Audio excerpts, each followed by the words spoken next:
হযরতে বড় পীর আব্দুল কাদের জিলানী রাহমাতুল্লাহ আলাইহি, আল্লাহর জবরদস্ত ওলি, সৈয়দ, অত্যন্ত উঁচু মানের আলেম।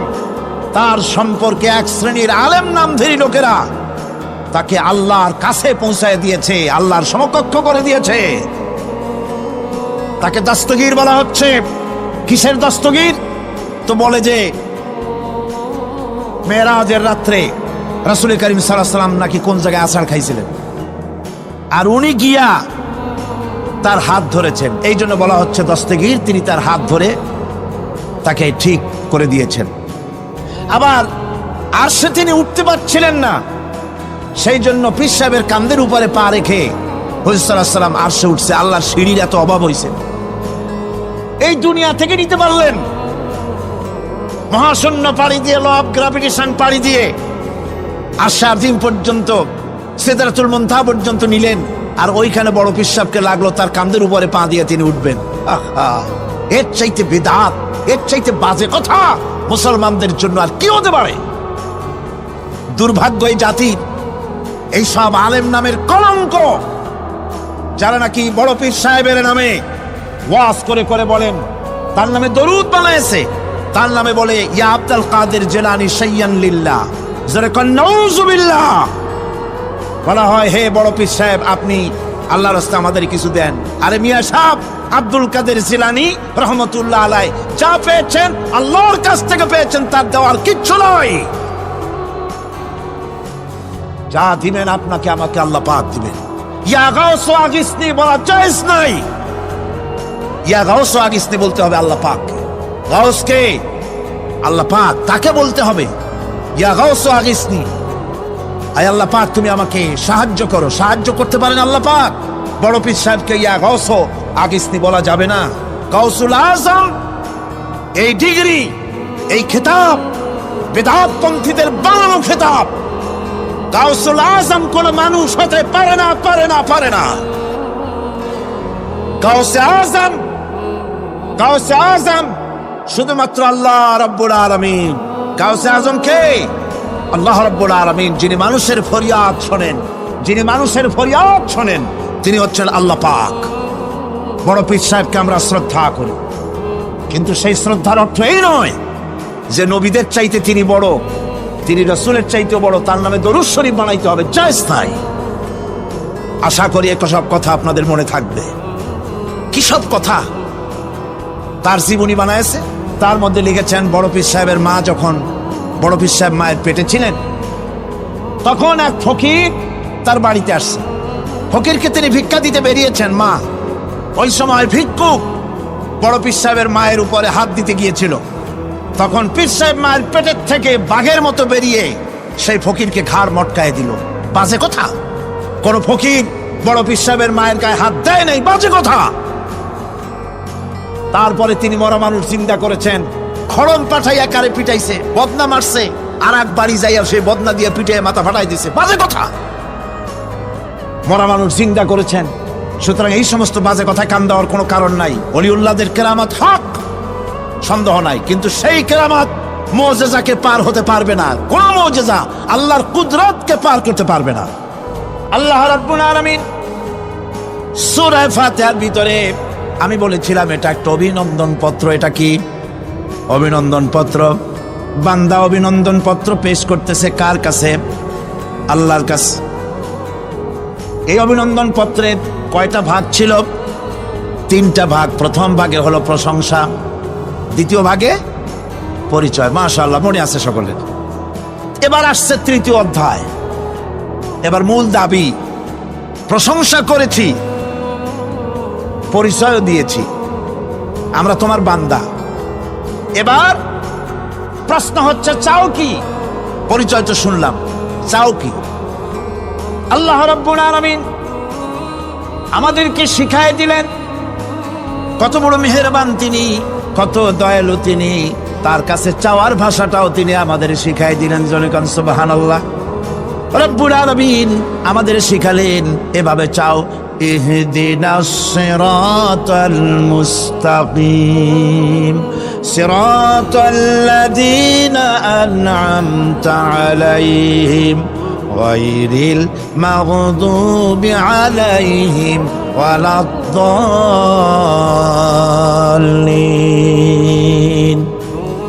আয় আল্লাহ, ইহদিনাস সিরাতাল মুস্তাকিম, একটা রাস্তা চাই, সহজ সরল সঠিক একটি পথ চাই তোমার কাছে।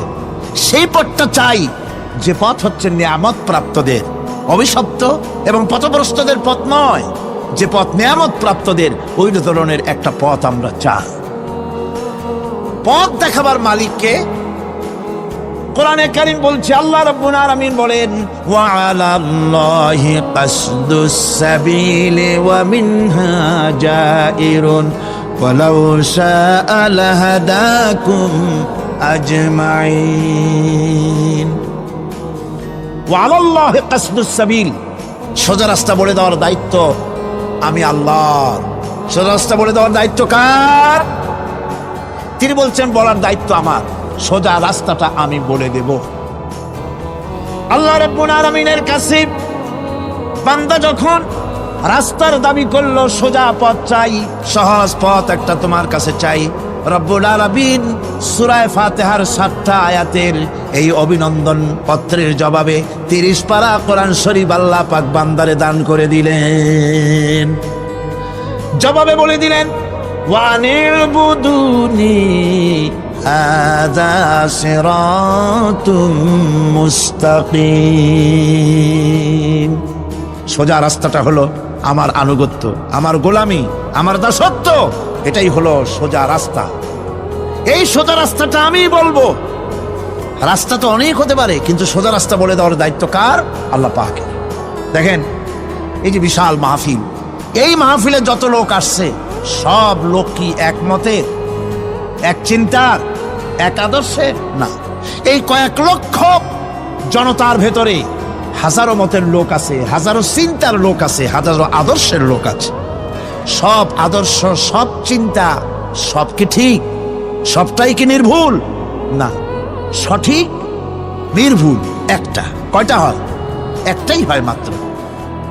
এই জন্য আমি দৃষ্টান্ত দিতে গিয়ে বলি, অঙ্ক পরীক্ষা যেদিন হয়, ছেলেরা অঙ্ক পরীক্ষা যেদিন দেয়, সেই অঙ্ক পরীক্ষা দিতে গিয়ে অঙ্ক যারা ভুল করে তাদের ফলাফল কয় রকম হয় বলেন?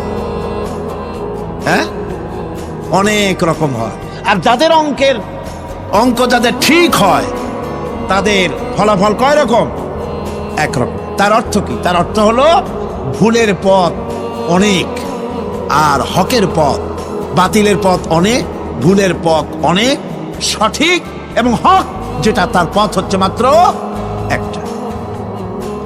এই জন্যে আল্লাহ রাব্বুল আলামিন তিনি সোজা রাস্তা বলে দেওয়ার দায়িত্বটা নিয়েছেন।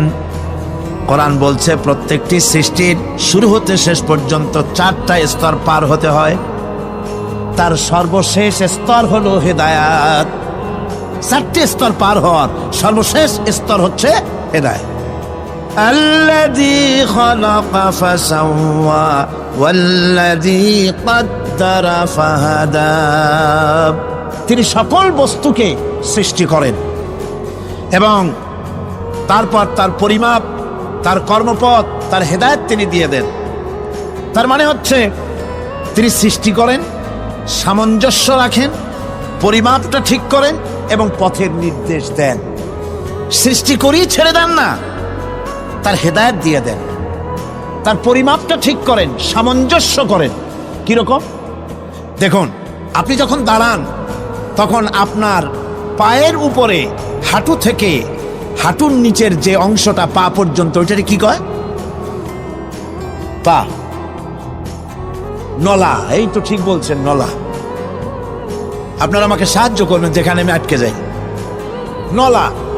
এই নলাটা পায়ের সেন্টারে যদি রাখা হতো, বোঝেন ভালো করে, পায়ের সেন্টারে এই জায়গাটা, এটা ধরুন পা, এই জায়গাটায় যদি হতো পায়ের নলাটা, হয় সিটে পড়তেন, না হয় ফুটোয় পড়তেন। আল্লাহ পাক বলছেন শুধু সৃষ্টি করি না, সামঞ্জস্য এবং পরিমাপ ঠিক করি। মাপ মতো পাটা সামনে গোড়ালির কাছে নলাটা বসায় দেওয়া হয়েছে, যাতে আপনি সিতো না হন, ফুটো হয়ে না পড়েন। সুবহানাল্লাহ কইতে ইচ্ছা করে না? এই নলাটা যদি আঙ্গুলের দিকে আসতো আর পাটা যদি পিছনের দিকে বেশি অংশ থাকতো, যতই সামনে হাঁটতেন ততই পিছনে চলে যেতেন। ভূত নাকি, ভূতের পা থাকে নাকি পিছনের দিকে, বলে লোকেরা, আমি দেখি নেই। ভূত নাকি সামনে আগাতে গেলে পিছনে চলে যায়। এ পায়ের সামঞ্জস্যটা, অনেক কথা বলবো না, দুই একটা দৃষ্টান্ত দেব, তাতেই বুঝে ফেলবেন। আল্লাহ পাক বলেন শুধু সৃষ্টিই করি না, তার সামঞ্জস্য এবং পরিমাপকে ঠিক করে দেই। মুরগির বাচ্চা ডিমের থেকে বেরোয়, তারে যদি ওর মায়ের শুদ্ধ যদি আপনি ভাড়ায় দেন, পানির মধ্যে ডুবে মরে যাবে। আর ওর মার চিৎকারের চোটে সারা গ্রামের মানুষ এক জায়গায় হবে। আর হাঁসের ডিম থেকে বাচ্চা বেরোলে সেই বাচ্চা আর মা বাবা দুজনকেই ভাড়ায় দেন পানির মধ্যে, সাঁতরায় উঠে আসবে, ঠিক কিনা? কে শিখাল সাঁতার? কে শিখাল? শুধু সৃষ্টি করেন না, আল্লাহ পাক সৃষ্টি করেন, সামঞ্জস্য এবং পরিমাপকে ঠিক করেন এবং তাকে পথের নির্দেশ দেন। এটা হলো সর্বশেষ, সৃষ্টি করে ছেড়ে দেন না। যেমন কোরআনে কারিমে হযরত ইব্রাহিম আলাইহিস সালাম তিনি তার সম্প্রদায়ের সাথে যে কথোপকথন করেছিলেন, বিষয়টি আল্লাহ পাক কোরআনে কারিমের মধ্যে কোট করে দিলেন। এই হেদায়েতের বিষয় সেখানে আছে বলে আল্লাহ পাক বিষয়টা কোরআনে জায়গা করে দিলেন। وَإِذْ قَالَ إِبْرَاهِيمُ لِأَبِيهِ وَقَوْمِهِ إِنَّنِي بَرَاءٌ مِّمَّا تَعْبُدُونَ إِلَّا الَّذِي فَطَرَنِي فَإِنَّهُ سَيَهْدِينِ। ইব্রাহিম আলাইহিস সালাম তার পিতা এবং তার গোত্রকে বললেন, তার সম্প্রদায়ের লোকদেরকে, নিঃসন্দেহে আমি মুক্ত, আমি পবিত্র। তোমরা যেসব জিনিস দিয়ে যেসব এর ইবাদত করো, গোলামি করো, আনুগত্য করো, আমি তার থেকে পবিত্র। আমি তো শুধু ইবাদত করি, গোলামি করি সেই স্রষ্টার, যিনি আমাকে সৃষ্টি করেছেন। আমার সম্পর্ক শুধুমাত্র সেই সত্তার সাথে যিনি সৃষ্টি করেছেন। আল্লাযী খালাকানি ফাহুয়া ইয়াহদিন, যিনি আমাকে সৃষ্টি করে শুধু সৃষ্টি করেন নাই, আমাকে হেদায়েত দিয়েছেন, আমাকে পথের দিশা দিয়েছেন।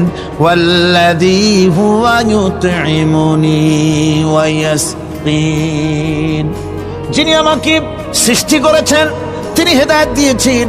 আর আমি যখন তৃষ্ণার্ত হই তিনি আমাকে পান করান, আমি যখন ক্ষুধার্ত হই তিনি আমাকে আহার দেন। وَإِذَا مَرِضْتُ فَهُوَ يَشْفِينِ, আর যখন অসুস্থ হই তখন তিনি আমাকে রোগ মুক্ত করে দেন। সুবহানাল্লাহি বিহামদিহি। তাহলে কি হলো? অর্থাৎ যে প্রতিপালক, তার প্রতিপালন পদ্ধতি আমার সকল প্রয়োজন মিটান, যিনি আমাকে পান করান, আহার করান, অসুস্থ হলে যিনি আমাকে সুস্থ করেন। হেদায়েতের কামটা তিনি আরেকজনের জন্য রাখেন নাই, তিনি আমার হেদায়েতের ব্যবস্থাও করেছেন। ভাইরা আমার, আল্লাহ রাব্বুল আলামিন শুধু সৃষ্টি করেন নাই, সৃষ্টি করে হেদায়েত দিয়েছেন, মানুষকে হেদায়েতের রাস্তা বলে দিয়েছেন। সঠিক পথ কোনটি সেই পথের কথাও তিনি পরিষ্কার করে বলে দিয়েছেন। এই জন্য আল্লাহ পাক বলেন, কোরআন মাজিদ হেদায়েতকে বিরাট দান বলে ঘোষণা করেছে। মানুষের জন্য যে হেদায়েত আল্লাহ দিয়েছেন তার সবচাইতে বড় দান। জোরে কোন সুবহানাল্লাহ। ইন্না খালাকনাল ইনসানা মিন নুতফাতিন আমশাদিন নাবতালিহি ফাজআলনাহু সামিআন বাসীরা। আমি মানুষের মিলিত শুক্রর দ্বারা, নুতফা দিয়ে আমি মানুষ সৃষ্টি করেছি এবং তাকে একে একে বিভিন্ন স্তর পার করাইছি। তাকে শ্রবণ শক্তি দিয়েছি, তাকে দর্শন শক্তি দিয়েছি। ইন্না হাদাইনাহুস সাবিলা ইম্মা শাকিরান ওয়া ইম্মা কাফুরা। নিশ্চয়ই আমি তাদেরকে তাদের কর্মপন্থা প্রদান করেছি, আমি তাদেরকে হেদায়েত দিয়েছি, চলার পথের দিশা দিয়েছি। এখন ইচ্ছে করলে সে কৃতজ্ঞ হতে পারে, ইচ্ছে করলে অকৃতজ্ঞতার পথও অবলম্বন করতে পারে। আমি তাকে হেদায়েত দিয়ে দিয়েছি, পথ দেখিয়ে দিয়েছি। ডান এবং বাম দুটি রাস্তা আল্লাহ পাক দেখিয়ে দিয়েছেন। আসহাবুল ইয়ামিন, আসহাবুশ শিমাল, একটা ডানপন্থী আর একটা বামপন্থী। আমাদের দেশে কিছু লোক আছেন নাম মুসলমান, নাম মুসলমান, কিন্তু বলে যে আমরা বামপন্থী আন্দোলন করব। অথচ সমস্ত ডানপন্থীদের জায়গা হবে জান্নাতে যদি জান্নাতের আমল করতে পারে। ডানপন্থীদের নেতা হচ্ছেন দুনিয়ার সমস্ত পয়গম্বরেরা, আর বামপন্থীদের নেতা হলো শয়তান। বামপন্থীদের নিয়ে শয়তান যাবে কিয়ামতে জাহান্নামে। আল্লাহ পাক রাস্তা বলে দিয়েছে। আল্লাহ রাব্বুল আলামিন বলেন, আলাম নাজআল লাহু আইনাইনি ওয়া লিসানান ওয়া শাফাতাইন ওয়া হাদাইনাহুন নাজদাইন। আমি কি তোমাদের দুটি চক্ষু দেই নাই? দেখার জন্য দুটো চোখ দেই নাই? আমি কি তোমাদেরকে কথা বলার জন্য দুটো ঠোঁট দেই নাই? এরপরে আমি কি তোমাদেরকে ভালো মন্দ বোঝার জন্য আমি কি হেদায়েত দেইনি? ভালো মন্দ সবটা বোঝার জন্য আমি তোমাদেরকে হেদায়েত দিয়েছি। সুতরাং এই হেদায়েতের রাস্তা ছেড়ে দিয়ে তোমরা নিজেদেরকে গোমরাহির মধ্যে ডুবিয়ে দিও না। আমার দেওয়া হেদায়েতের রাস্তায় নিজেদেরকে পরিচালিত করার জন্য প্রচেষ্টা করো। আল্লাহ পাক বলেন, والذين جاهدوا فينا لنهدينهم سبلنا وإن الله لمع المحسنين। যারা আমাকে পাওয়ার জন্য সাধনা করেছে তাদের পথ প্রদর্শন করা আমার জন্য অবশ্য কর্তব্য। অন্য জায়গায় আল্লাহ পাক বলেছেন, ওমান ইয়াত্তাকিল্লাহা ইয়াজআল লাহু মাখরাজা। যে ব্যক্তি আমাকে ভয় করে চলে, আমার প্রতি আশা করে, ভরসা করে, তার জন্য আমি রাস্তা তৈরি করে দিই। সুবহানাল্লাহ ওয়া বিহামদিহি। সুতরাং হেদায়েত আল্লাহ পাক দিয়েছে, এমন নয় যে তিনি রাস্তা তৈরি করেন নাই। কোরআন খোদাই হেদায়েতের নাম দিয়েছে হুদা। খোদাই হেদায়েতের নাম কি? হুদা। এই কোরআনের এক নাম হচ্ছে, এই কোরআনের এক নাম কি? হুদা। কোরআন বলছি, فمن تبع هداي فلا خوف عليهم ولا هم يحزنون। আমার এই কোরআন, এই হেদায়েত যারা মানবে, এটাকে যারা অনুসরণ করে চলবে, এটার আইন কানুন যারা মেনে চলবে, ওদের জন্য কোনো ভয় নাই, কোনো চিন্তাও নাই। কোনো ভয় নাই, কোনো চিন্তা নাই যারা এই কোরআনের হেদায়েতকে মেনে চলবে। আল্লাহর হেদায়েত হলো সবচেয়ে বড় হেদায়েত। আল্লাহ পাক বলছেন, কুল ইন্না হুদাল্লাহি হুয়াল হুদা ওয়া উমিরনা লিনুসলিমা লিরাব্বিল আলামিন। হে রাসূল, আপনি বলুন, আল্লাহর হেদায়েত হলো সবচেয়ে বড় হেদায়েত। অর্থাৎ আল্লাহ যে রাস্তা দিয়েছেন, আল্লাহ যে কোরআন দিয়েছেন, এর থেকে বড় হেদায়েত মানুষের জন্য আর কিছু হতে পারে না। আল্লাহ পাক বলেন, ওয়ালান তারদা আনকাল ইয়াহুদ ওয়ালান নাসারা হাত্তা তাত্তাবিআ মিল্লাতাহুম কুল ইন্না হুদাল্লাহি হুয়াল হুদা। স্মরণ রাখুন হে নবী, ইহুদিরা, খ্রিস্টানেরা কিছুতেই আপনার প্রতি খুশি হবে না যতক্ষণ পর্যন্ত আপনি ইহুদি হবেন অথবা খ্রিস্টান হবেন। ওরা কোনোদিন মুসলমানদের উপরে রাজি হবে না, খুশি হবে না। মনে রাখতে হবে, একমাত্র সঠিক পথ ইহুদিদের পথ সঠিক নয়, নাসারাদের পথ সঠিক নয়।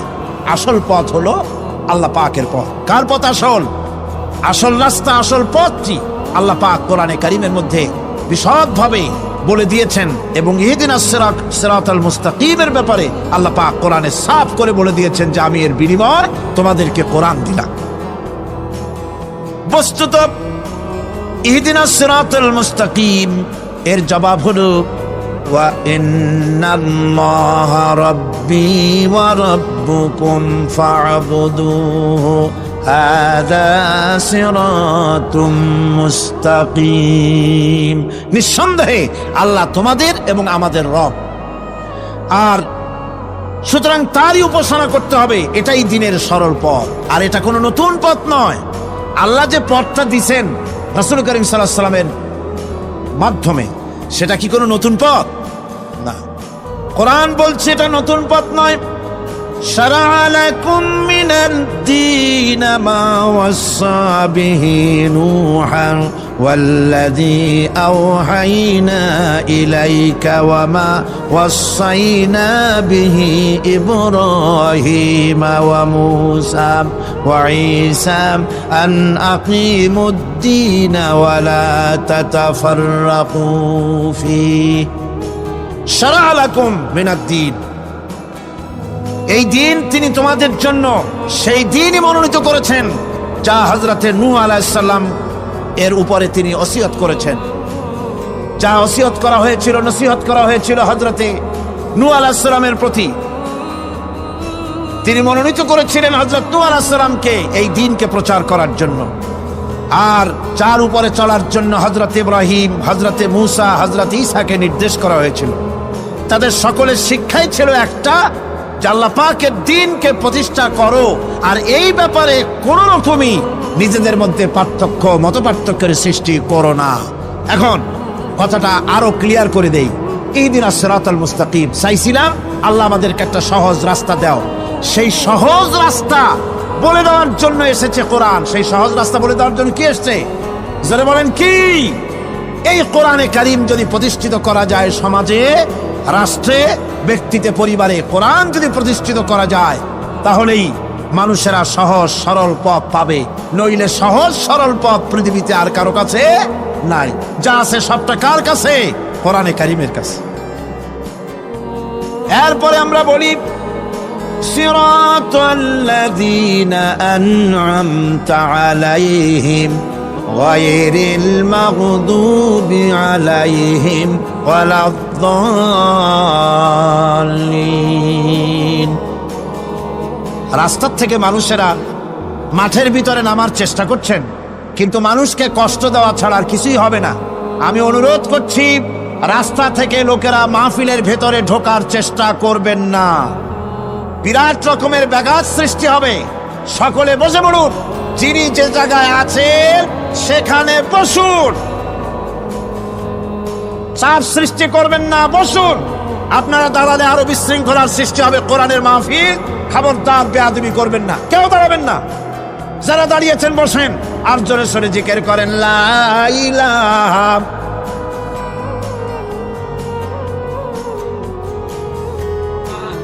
لا إله إلا الله لا إله إلا الله لا إله إلا الله لا إله إلا الله لا إله إلا الله লা ইলাহা ইল্লাল্লাহ। জোরে করেন লা ইলাহা লা ইলাহা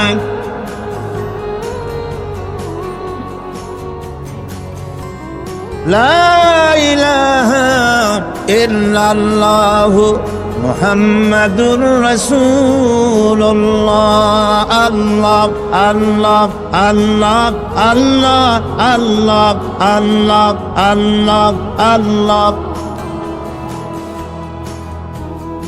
আরো জোরে করেন Allah Allah Allah Allah Allah Allah Allah Allah Allah Allah Allah Allah Allah Allah Allah Allah Allah লা ইলাহা ইল্লাল্লাহ মুহাম্মাদুর রাসূলুল্লাহ। বন্ধুগণ, এত বড় বিশাল মাহফিল, পুলিশ, আর্মি কেউ এটাকে কন্ট্রোল করতে পারবে না। এটাকে কন্ট্রোল করার দায়িত্ব আল্লাহ পাকের। কার দায়িত্ব? আল্লাহর কাছে সাহায্য চাই। আল্লাহ পাক কোরআনের মাহফিল, কোরআন শোনার জন্য মানুষের কাছে সহজ করে দাও। জোরে কোন আমিন। প্রচন্ড রকমের মানুষের চাপ সৃষ্টি হয়েছে। আপনারা রাস্তা থেকে মানুষকে চাপাচাপি করবেন না, সবাই বসেন, হাঁটতে চেষ্টা করবেন না। এত বড় মাহফিল, আপনি হাঁটিয়া মানুষকে কষ্ট দিবেন না। যারা যেখানে দাঁড়ায়ছেন সেখানে বসেন, বরকত হবে। হাঁটলে গুনাহ হবে, হাঁটবেন না। বন্ধুগণ, আমি আজ খুব লম্বা কথা বলবো না, কারণ মানুষের প্রচন্ড, অতীতের যে কোনো বছরের তুলনায় প্রচন্ড চাপ সৃষ্টি হয়েছে মানুষের। আমি কথা গোছায় আনতেছি। সিরাতুল মুস্তাকিম, এজন্য মডেল দরকার। কার অনুসরণ করব? আল্লাহ পাক শিখায় দিলেন সিরাতাল্লাযীনা আন'আমতা আলাইহিম। পড়েন সবাই, সিরাতাল্লাযীনা আন'আমতা আলাইহিম গায়রিল মাগদুবি আলাইহিম ওয়ালাদ-দাল্লিন। আয় আল্লাহ, অনুগ্রহপ্রাপ্ত দল, সেই রাস্তা অনুগ্রহপ্রাপ্তদের রাস্তা চাই। তোমার মনোনীত ব্যক্তি অনুগ্রহপ্রাপ্ত যারা, তাদের পথ অনুসরণ করতে চাই। এই অনুগ্রহপ্রাপ্ত দল কারা, সে কথা কোরআন শরীফে বলা হয়েছে। আল্লাহ রাব্বুল আলামিন বলেন, ওয়ামান ইউতি'িল্লাহা ওয়ার রাসূল ফাউলাইকা মা'আল্লাযীনা আন'আমাল্লাহু আলাইহিম মিনান নাবিয়্যিনা ওয়াস-সিদ্দীকিন والشهداء والصالحين وحسن أولئك رفيقا। আর যে ব্যক্তি আল্লাহ এবং রাসূলের আনুগত্য স্বীকার করলো, নিঃসন্দেহে সে অনুগ্রহপ্রাপ্তদের সঙ্গী হলো। সেই অনুগ্রহপ্রাপ্ত কারা? নবীয়িন। 4 শ্রেণীর লোক। কয় শ্রেণী? বলেন সবাই, কয় শ্রেণী? নবীয়িন, সিদ্দিকিন, শুহাদা, সালিহিন। এই 4 শ্রেণীর লোক হচ্ছে আল্লাহ পাকের অনুগ্রহপ্রাপ্ত লোক। কারণ আলহামদুলিল্লাহ, এরাই হলো অনুগ্রহপ্রাপ্ত দল। এখন নবী কারা? নবী হচ্ছেন যারা নাকি আল্লাহ পাকের কাছ থেকে ওহী প্রাপ্ত হয়েছেন, নিখিল মানুষের চিরন্তন শান্তি এবং কল্যাণের জন্য আল্লাহ পাকের নিকট থেকে সত্যের বিধান লাভ করেছেন। তারাই হচ্ছেন নবী, যারা আল্লাহ পাকের কাছ থেকে ওহী প্রাপ্ত হয়েছেন। আর নবীরা হচ্ছেন মাসুম, নবীরা হচ্ছে বেগুনাহ। নবীদের কোনো ভুল নাই, নবীদের কোনো গুনাহ নাই। কোন সুবহানাল্লাহ। এই পৃথিবীর মধ্যে সুপার কোয়ালিটির মানুষ, সর্বশ্রেষ্ঠ মানুষ কারা? নবীরা। সর্বশ্রেষ্ঠ মানুষ কারা? এখানে আবার এক শ্রেণীর লোকেরা বলে যে নবীরে মানুষ কওয়া যাবে না।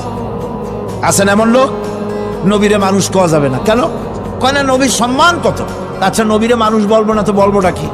নবীরা কি ফেরেশতা? যদি ফেরেশতা বলি তাহলে কি নবীদের মর্যাদা বাড়ানো হলো? বলেন আপনারা, বাড়ানো হলো? তাহলে নবীদের কি বলবো? তারা কি জেন? যদি জেন বলি তাহলে তাতে কি মর্যাদা বাড়বে? সবচাইতে মর্যাদা বেশি কার? মানুষের। সুতরাং এক শ্রেণীর লোকেরা খামোখাই আলেম নামধারী লোক, অথচ নবীকে মানুষ বলতে রাজি না। কোরআনে কারীম সাফ করে আল্লাহ পাক পরিষ্কার করে বলেছেন, কুল ইন্নামা আনা বাশারুম মিসলুকুম ইউহা ইলাইয়া আন্নামা ইলাহুকুম ইলাহুন ওয়াহিদ। নবী বলুন, আমি তোমাদের মতো মানুষ, আমার উপরে ওহী আসে। ইন্নামা আনা বাশারুম মিসলুকুম, তোমাদের মতো মানুষ। একটু ভালো করে বিষয়টা বোঝেন। আরো বলেছি আমি, আজকে আবার স্মরণ করায় দেই। আল্লাহ শিখাই দিচ্ছেন, বলুন আমি তোমাদের মতো মানুষ, ফেরেশতা নই, চেন নই, আমার কাছে ওহী আসে। পার্থক্য এখানে। তবে আরো পার্থক্য আছে, সেটা হচ্ছে আমরা হচ্ছি সাধারণ মানুষ, নবীরা হচ্ছেন অসাধারণ মানুষ। সুবহানাল্লাহ। আমরা হচ্ছি মানব, রাসূল আল্লাহর পয়গম্বররা হচ্ছেন মহামানব। কথা বুঝে আসছে? তার মানে হলো আমরা সাধারণ মানুষ। সাধারণ মানুষেরা গুনাহ করতে পারে, ভুল করতে পারে, সব রকমের গুনাহ করতে পারে। নবীরা কোনো গুনাহ করতে পারেন না। আল্লাহ পাক তাদের দিয়ে গুনাহ করান না। আল্লাহ পাক ফেরেশতা দিয়ে, আপন কুদরত দিয়ে নবীদেরকে হেফাজত করেন। সুবহানাল্লাহ। সুতরাং এই কথা বিশ্বাস করতে হবে, সমস্ত নবীরা হচ্ছেন মানুষ। নবীদের আদর্শই কেবলমাত্র আদর্শ, সেই আদর্শকেই গ্রহণ করতে হবে, তাকেই একমাত্র নেতা হিসাবে গ্রহণ করতে হবে। আবার নেতা বলতেও রাজি না। মুশকিল কি এক জায়গায়? কয় যে নেতা বলা যাবে না। কেন? কয় যে ওই যে মানুষেরা বলে, স্লোগান দেয়, আমার নেতা, তোমার নেতা, অমুক তমুক, হেন তেন, তো এগুলির সাথে নবীরে মিশানো এটা ঠিক না। আচ্ছা, নবীরে নেতা কব না, কবটা কি? নবী কি হয় নেতা হবে, না হয় অনুসারী হবে, এর বাইরে তো কিছুই নাই। হয় ইমাম, না হয় মুক্তাদি। বাইরে কি? বাইরে তো নাই কিছু। সুতরাং নবী কি মুক্তাদি হবে? নবী কি অনুসারী হবে? নিশ্চয়ই হাজার বার নবী হচ্ছেন ইমাম, নবী হচ্ছেন নেতা। আমরা যখন আরবিতে বলি, ওনারা নিজেরাও আরবিতে বলেন, তখন কোনো আপত্তি হয় না। আল্লাহুম্মা সাল্লি আলা সাইয়্যিদিনা মুহাম্মদ, সাইয়্যিদিনা মানে হচ্ছে আমাদের লিডার, আমাদের নেতা। সাইয়্যিদিনা যখন বলে তখন আপত্তি করে না, কিন্তু আমাদের নেতা বললেই আপত্তি করেন। বাংলা ভাষা, বাংলাদেশি মানুষ হইয়া বাংলা ভাষার প্রতি এই গভীর জ্ঞান দেখলে দুঃখই হয়। বন্ধুগণ, মনে রাখতে হবে নবী হচ্ছেন মাসুম, বেগুনাহ এবং নেতা, আর মুহাম্মদ সাল্লাল্লাহু আলাইহি সাল্লাম হচ্ছেন বিশ্ব নেতা, এটা কোনো সন্দেহ নাই। এই নবীর অনুসরণ করতে হবে। সিদ্দিকিন হচ্ছে সত্যকে যারা উদার, উন্মুক্ত, অকুণ্ঠ চিত্তে, দ্বিধাহীনভাবে যারা গ্রহণ করেছে, এর বিপরীত যারা করেই নাই, তারাই হচ্ছেন সিদ্দিকিন। হযরতে, যেমন একটা দৃষ্টান্ত, হযরতে আবু বকর সিদ্দিক রাদিয়াল্লাহু তাআলা আনহু, মেরাজ থেকে হুজুর ফিরে এসেছেন সকালবেলায়, ফজরের নামাজ পড়ে বসেছেন কাবা শরীফে, তিনি বসে আছেন। তো তখন আবু জাহেল এসে বলছে, মুহাম্মদ সাল্লাল্লাহু আলাইহি ওয়াসাল্লাম, প্রত্যেক দিনই তো নতুন নতুন কথা কও, আজকে কোনো নতুন কথা আছে? হুজুর বললেন, হ্যাঁ নতুন কথা আছে। কি?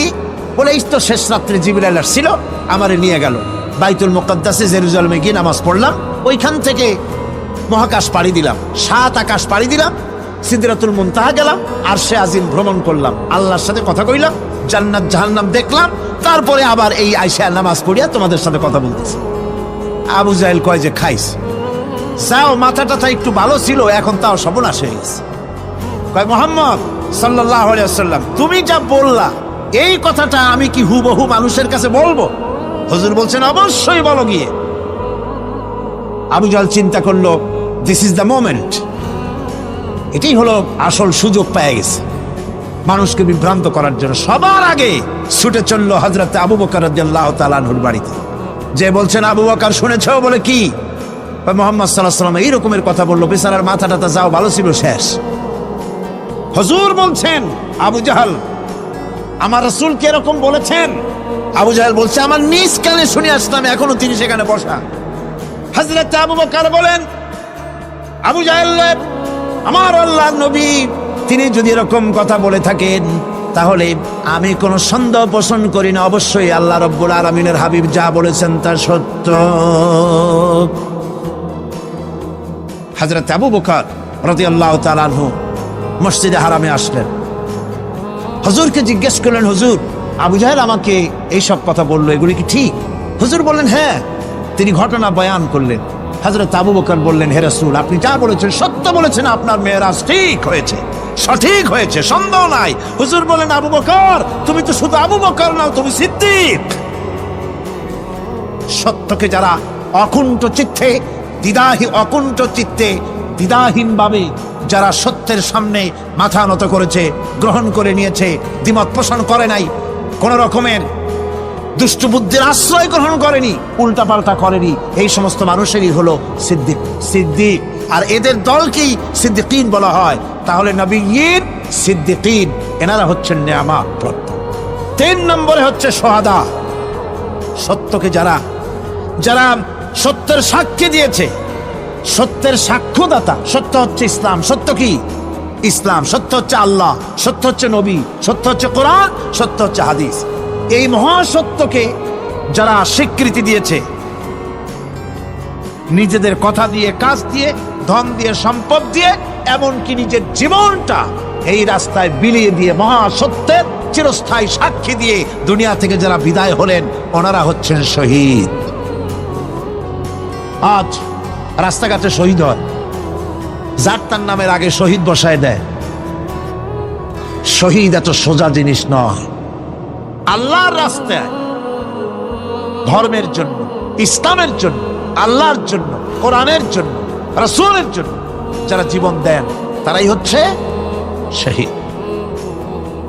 এই শহীদদের মর্যাদা আল্লাহ রাব্বুল আলামিন এত বেশি মর্যাদা দান করেছেন। শহীদদের মর্যাদা আল্লাহ পাক দিয়েছেন, কিয়ামতের দিন শহীদদের কোনো বিচার করা হবে না।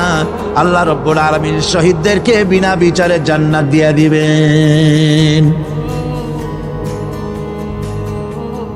শহীদের বিশাল মর্যাদা, বিরাট মর্যাদা। এই শহীদ শাহাদাতের তামান্না প্রত্যেক মুসলমানের ভিতরে থাকতে হবে। হুজুর বলেছেন শহীদি মওতের যন্ত্রণা পিঁপড়ায় কাটার যন্ত্রণার চাইতে বেশি কিছু নয়।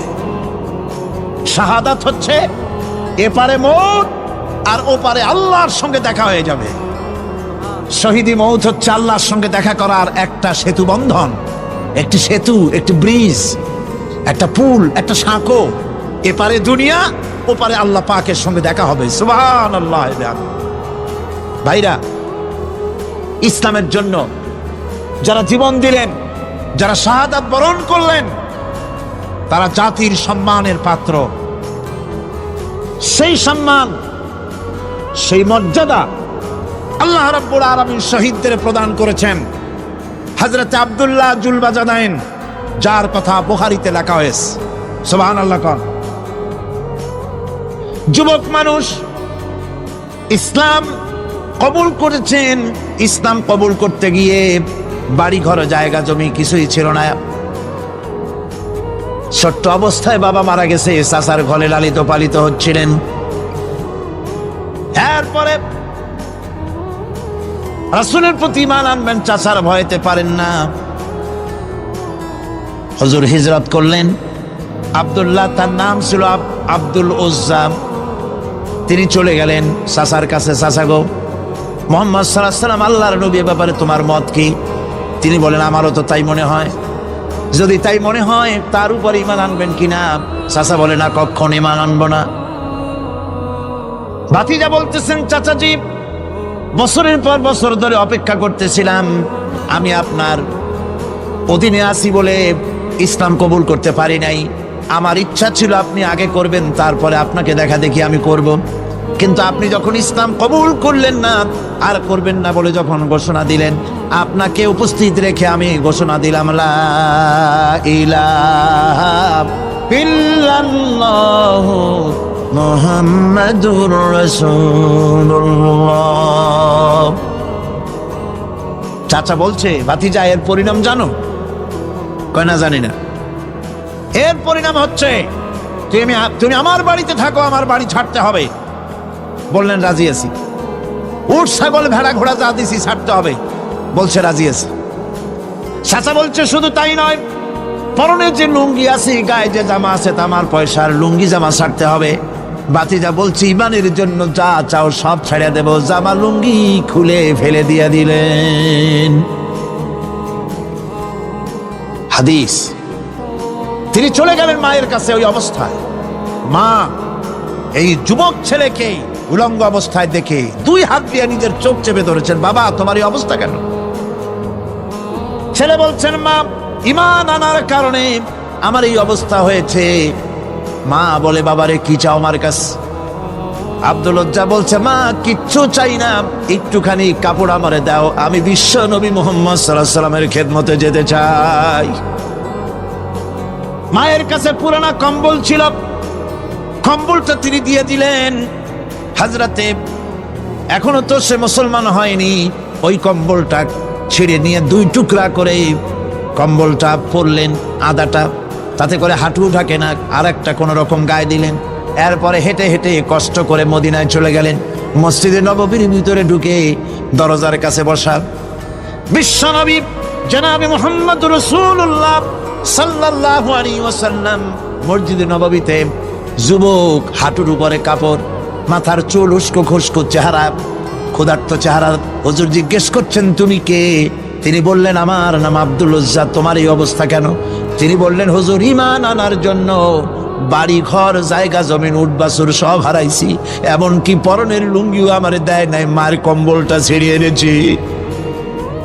নবীজি আসহাবে সুফফার ভিতরেই তাকে বসতে দিলেন, তাকে থাকতে দিলেন, আর বললেন, তারে কোরআন শরীফ শিখাবা।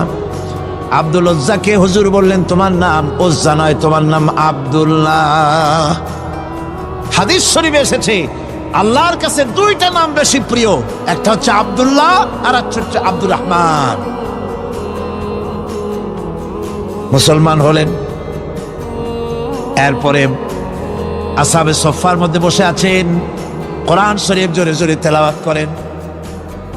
আসহাবে সুফফা রাসূলের কাছে নালিশ করলেন, অভিযোগ করলেন, হুজুর এই আব্দুল্লাহর কোরআন শরীফ এত জোরে পড়ে, তার চিল্লানির জ্বালায় আমরা বিশ্রাম করতে পারি না।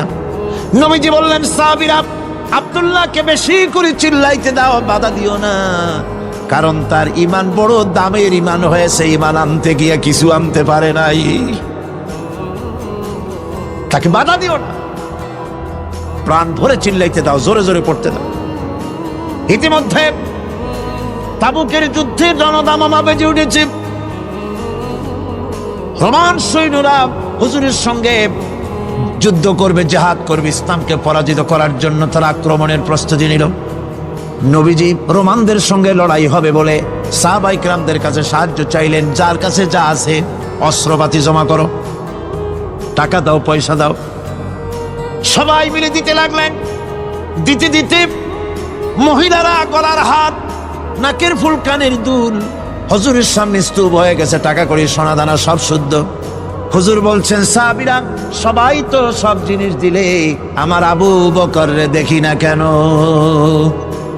হযরত আবু বকর রাদিয়াল্লাহু তাআলা আনহু একটা পিলারের আড়ালে দাঁড়ানো ছিলেন।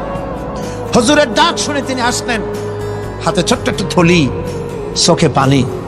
থলিটা হুজুরের হাতে তুলে দিলেন। হুজুর থলি ছাড়লেন, দেখা গেল কয়েকটা দিরহাম আর কয়েক কেজি গম, আর কিছু নাই। হুজুর তাকালেন, দেখছেন আবু বকর রাদিয়াল্লাহু তাআলা আনহুর চোখের পানিতে দাড়ি ভিজে ভিজে পড়তেছে। হুজুর বললেন, আমার সাহাবীরা আজ তোমরা সকলে মিলে যে দান করেছো, সেই দানের তুলনায় আবু বকর যে দান করেছে আল্লাহ রাব্বুল আলামিনের কাছে তা বেশি মূল্য হয়েছে। মনের মধ্যে অনেকের প্রশ্ন জাগলো, কেমন করে তা হলো? আমরা এত এত দিলাম। হুজুর জিজ্ঞেস করলেন, ও সাহাবী তুমি কত দিয়েছো, বাড়ি কত আছে? তিনি বললেন, এত দিছি, এত আছে। তুমি কত দিয়েছো, কত রেখে এসেছো? প্রত্যেকে এরকম বলল। হযরতে ওসমান, হযরতে ওমর, হযরতে আলী রিদওয়ানুল্লাহ তাআলা আলাইহিম আজমাইন তারাও বললেন, অর্ধেক এনেছি, অর্ধেক থুয়ে আসছি, 2 ভাগ এনেছি, 1 ভাগ রেখে আসছি। সব শেষে নবীজি হযরত আবু বকর রাদিয়াল্লাহু তাআলা আনহুকে প্রশ্ন করলেন, আবু বকর তুমি কি এনেছো আর বাড়ি কি রেখে এসেছো? হযরত আবু বকর বলেন, ইয়া রাসূলুল্লাহ, ইয়া হাবিবাল্লাহ, আমার বাড়িতে জাগতিক সম্পদ বলতে যা বুঝায় সবটুকু এনে নবীজির কদম মোবারকে দান করে দিয়েছি। আবু বকরের ঘরে এখন আল্লাহ আর তার রাসূল ছাড়া কোনো জিনিস বাকি নাই, যা ছিল সব এনেছি। হুজুর জিহাদে রওনা হলেন 30,000 সৈন্য সাথে, 30,000 সৈন্য নিয়ে নবীজি তাবুকের দিকে চললেন। পথের মধ্যে হযরত আব্দুল্লাহ এসে হুজুরের সামনে দাঁড়ায় গেছেন। আব্দুল্লাহ এসে বলেন, ইয়া রাসূলুল্লাহ একটু দাঁড়ান। এই জিহাদে মেয়ে লোক, পুরুষেরা, সাহাবীরা সবাই প্রাণ ভরে দান করলো, কিন্তু আমি এমন এক বান্দা, আল্লাহর কিছুই দিতে পারলাম না। আমার তো দেওয়ার মতো কিছুই নাই হুজুর, আমার দেওয়ার মতো কিছুই নাই। তবে আমি আপনার কাছে দোয়া চাই, আপনি দোয়া করুন, আমি যেন এই যুদ্ধে, এই জিহাদের ময়দানে আমি যেন শহীদ হতে পারি। নবীজি বললেন, একটু বাকল নিয়ে আসো গাছের। একটা গাছের বাকল আনা হলো। এই বাকলটা হুজুর নিজ হাতে আব্দুল্লাহর হাতে বাঁধা দিলেন আর বললেন, রব্বুল আলামিন, আমি আব্দুল্লাহর রক্ত কাফেরদের জন্য হারাম করে দিলাম। হযরত আব্দুল্লাহ কেঁদে জারজার হয়ে যাচ্ছেন, বলছেন, ইয়া রাসূলুল্লাহ, আমি চাইলাম শহীদ হব আর আপনি আমার রক্তকে কাফেরদের জন্য হারাম করে দিলেন। হুজুর বলেন, আব্দুল্লাহ রে, এখন যদি তোমার মৃত্যু জ্বরের ভিতরে হয়, আল্লাহ রাব্বুল আলামিন তোমারে শাহাদাত নসিব করে দিবেন। তাবুকের ময়দানে হুজুর চলে গেলেন। কয়েকদিন পরে খবর আসলো হুজুরের কাছে, আব্দুল্লাহ কয়েকদিন জ্বর ভোগ করে আব্দুল্লাহ মারা গিয়েছেন। হুজুর বললেন, তার জানাজার ব্যবস্থা করো, কাফন দাফনের ব্যবস্থা করো। ব্যবস্থা হয়ে গেল। রাতের বেলায় দাফন হবে। একজন লোক কবরের কাছে দাঁড়ায় টিম টিম করে একটা আলো নিয়ে দাঁড়ায় আছে, আর একজন লোক কবরের ভিতরে নেমেছেন। 2 ব্যক্তি লাশ 2 হাতে উঁচু করে নিয়ে আসতেছেন কবরের কাছে। যিনি কবরের ভিতরে দাঁড়ানো তিনি বলতেছেন, লাশ বহন করে তোমরা যে দুইজন আনতেছো, লাশের সাথে খবরদার বেয়াদবি করো না, তোমাদের ভাইয়ের সঙ্গে আদব করো। এই বলে কবরের ভিতরে যিনি দাঁড়িয়েছিলেন তিনি লাশটারে ধরলেন। কবরের ভিতরে দাঁড়াইয়া যিনি লাশ ধরেছেন, লাশকে কবরে শোয়াই দিয়েছেন, তিনি আর কেউ নন, তিনি বিশ্ব নবী মুহাম্মদুর রাসূলুল্লাহ। নিজের হাতে হযরত আব্দুল্লাহকে শোয়াই দিলেন। লাশ বহন করে যে দুইজন আনলেন, তার একজন হলেন হযরত আবু বকর আর একজন হযরত ওমর রাদিয়াল্লাহু তাআলা আনহুমা। আর আলো নিয়ে যিনি দাঁড়িয়েছেন, টিম টিম করে জ্বলতেছেন, তিনি হযরত বেলাল। কবরের ভিতরে হযরত আব্দুল্লাহকে শুইয়ে দিয়ে উপরে মাটি দিয়ে নবীজি কবরের দুই দিকে হাত দিয়া আল্লাহ রাব্বুল আলামিনের দরবারে ফরিয়াদ তুললেন, রব্বুল আলামিন, আমি আজকে সন্ধ্যা পর্যন্ত এই আব্দুল্লাহর প্রতি রাজি ছিলাম, খুশি ছিলাম, আল্লাহ গো তুমি আব্দুল্লাহর প্রতি রাজি হয়ে যাও। হযরত ইবনে মাসউদ রাদিয়াল্লাহু তাআলা আনহু পাশে দাঁড়ানো ছিলেন, চিৎকার দিয়ে কেঁদে কেঁদে বললেন, আয় আল্লাহ তাআলা, এই কবরের ভিতরে আজকে আব্দুল্লাহর লাশটা না হইয়া যদি আমার লাশ হতো, আমার ভাগ্যটা খুলে যেত। শহীদের মর্যাদা আল্লাহ পাকের কাছে সব থেকে বেশি। এই শহীদের পথ নিয়ামত প্রাপ্তদের পথ। যারা নিয়ামত পেয়েছে পৃথিবীতে, নবীজিন, সিদ্দিকিন, শুহাদা, এরাই হচ্ছেন নিয়ামত প্রাপ্ত। আল্লাহর রাস্তায় জীবন দেওয়ায় যে মজা, পৃথিবীতে আর কোনো কিছুতে সেই মজা নাই। হযরত ওমর রাদিয়াল্লাহু তাআলা আনহু দোয়া করতেন, আল্লাহুম্মা রযুকনি শাহাদাতান ফি সাবিলিক ওয়াজআল মাউতি ফি বালাদি রাসূলিক। আয় আল্লাহ, তুমি আমাকে শাহাদাতের মত আমাকে দান করো। শাহাদাতের তামান্না প্রত্যেকটি মুসলমানের ভেতরে থাকতে হবে। শহীদ হওয়া যাবে ইসলামের জন্য। সময় হয়তো আসতে পারে, হয়তো এমন সময় আসতে পারে যখন কোরআনের মর্যাদাকে টিকে রাখার জন্য, সুন্নতে নববীকে টিকে রাখার জন্য জান দেওয়া লাগতে পারে। তখন কি আপনারা জীবন দিতে পারবেন?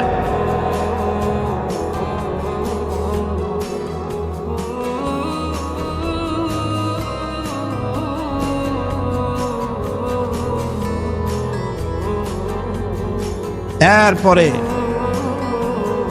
চতুর্থ নম্বরে হচ্ছে সালিহিন।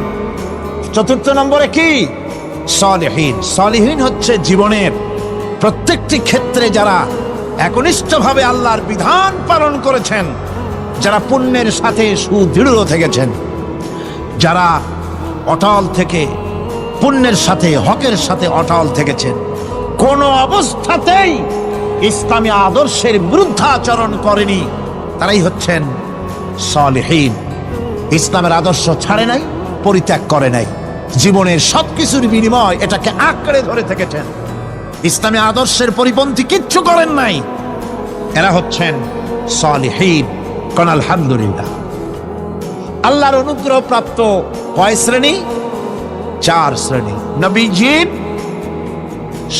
সিদ্দিকিন, শুহাদা, সালিহিন। এই 4 শ্রেণীর লোকেরাই হচ্ছে নিয়ামত।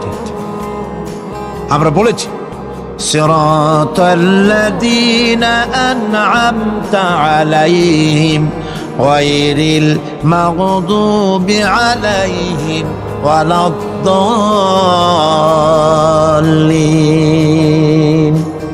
নিয়ামত প্রাপ্তদের পথ চাই, অনুগ্রহ প্রাপ্তদের পথ। আর অভিশপ্ত পথভ্রষ্টদের পথ আমরা চাই না, আমরা পরিহার করে চলবো। এটা একটু আদাও বটে। যারা অভিশপ্ত, যারা পথভ্রষ্ট, ওরা কারা? মাগদুব এবং দল্লিন। মাগদুব হচ্ছে অভিশপ্ত, দল্লিন হচ্ছে পথভ্রষ্ট। দুনিয়ার সমস্ত মুফাসসিরিন, মুহাদ্দিসিন সব একমত, মাগদুব হচ্ছে ইহুদিরা। মাগদুব কারা? বলেন না কারা? আর দল্লিন, অভিশপ্ত কারা? খ্রিস্টানেরা। বলেন কারা?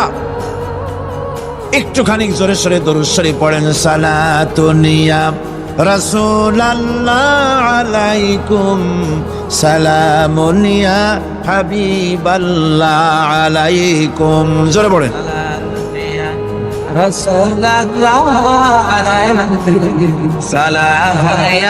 একটু আদা সালাতুন ইয়া রাসূলাল্লাহ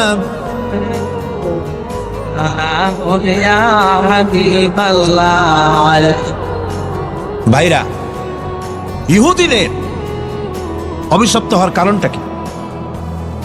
আল্লাহ রাব্বুল আলামিন বলেন, শোনো কারণ কি। وَضُرِبَتْ عَلَيْهِمُ الْمَسْكَنَةُ ذَلِكَ بِأَنَّهُمْ كَانُوا يَكْفُرُونَ بِآيَاتِ اللَّهِ وَيَقْتُلُونَ الْأَنْبِيَاءَ بِغَيْرِ حَقٍّ ذَلِكَ بِمَا عَصَوْا وَكَانُوا يَعْتَدُونَ। তাদের উপর দারিদ্র এবং অসহায়তার অভিশাপ বর্ষিত হয়েছে। এর কারণ হলো তারা আল্লাহ পাকের আয়াতকে অস্বীকার করেছে, তারা অকারণে আল্লাহর নবীদেরকে হত্যা করেছে এবং প্রত্যেকটি ব্যাপারে আল্লাহর শরীয়তের সীমা লঙ্ঘন করেছে। যুরিবাত আলাইহিমুল যিল্লাতু ওয়াল মাসকানা ওয়া বাউ বিগাদাবিন মিনাল্লাহ। আল্লাহ পাক বলেছেন, চিরকাল ইহুদিরা অভিশপ্ত, তাদের কোন আবাসস্থল হবে না, সারা জীবন ঘুরে বেড়াবে। আপনারা বলবেন, কই ঘুরে বেড়ায় না তো, তাদের তো জায়গা হইছে জেরুজালেমে, ইসরায়েলে, সেখানে তারা জায়গা করে নিয়েছে। তাহলে এটা কেমন হলো? এটা এইভাবে হচ্ছে, ওখানে তাদেরকে প্রতিষ্ঠিত করেছে আমেরিকা, ঠিক কিনা? আল্লাহ পাক কোরআন শরীফের মধ্যে বলেছেন, যদিও মানুষের সাহায্যে কোনো জায়গায় তাদেরকে আল্লাহর ইচ্ছায় অথবা মানুষের সাহায্যে কোথাও যদি জায়গা হয়, অপমানের জীবন যাপন করতে হবে সারাটা জীবন, কিয়ামত পর্যন্ত দুঃখে দুঃখে মরতে হবে, দেশে দেশে ঘুরে বেড়াতে হবে ভিক্ষুকের মতো। সে অবস্থাই হয়েছে। আমেরিকা ওদের উপর থেকে হাত উঠায়নি। মধ্যপ্রাচ্যের আজকের 20 ফোড়া ইসরায়েল, আমেরিকা যদি তাদের রুবুবিয়াতে প্রতিপালনের হাতটা উঠায় নেয়, তাহলে আরব দেশে যত লোক আছে যুদ্ধ করা লাগবে না, এক পাশে গিয়ে পেশাব করলে ভাসিয়া লোহিত সাগরে চলে যাবে। সুতরাং এই ইহুদিদের পথ অনুসরণ করা যাবে না। ইহুদিরা অপরাধ করছিল কি? একটু আগেই বললাম, তারা আল্লাহর আয়াতকে অস্বীকার করেছে, তারা নবীদেরকে হত্যা করেছে। এটাই হলো তাদের অপরাধ। তারা শরীয়তের ব্যাপারে বাড়াবাড়ি করেছে। আর খ্রিস্টানরা, তাদের অপরাধ কি? তাদের অপরাধ হচ্ছে তারা আল্লাহর বিধানের উপরে তারাও বাড়াবাড়ি করেছে।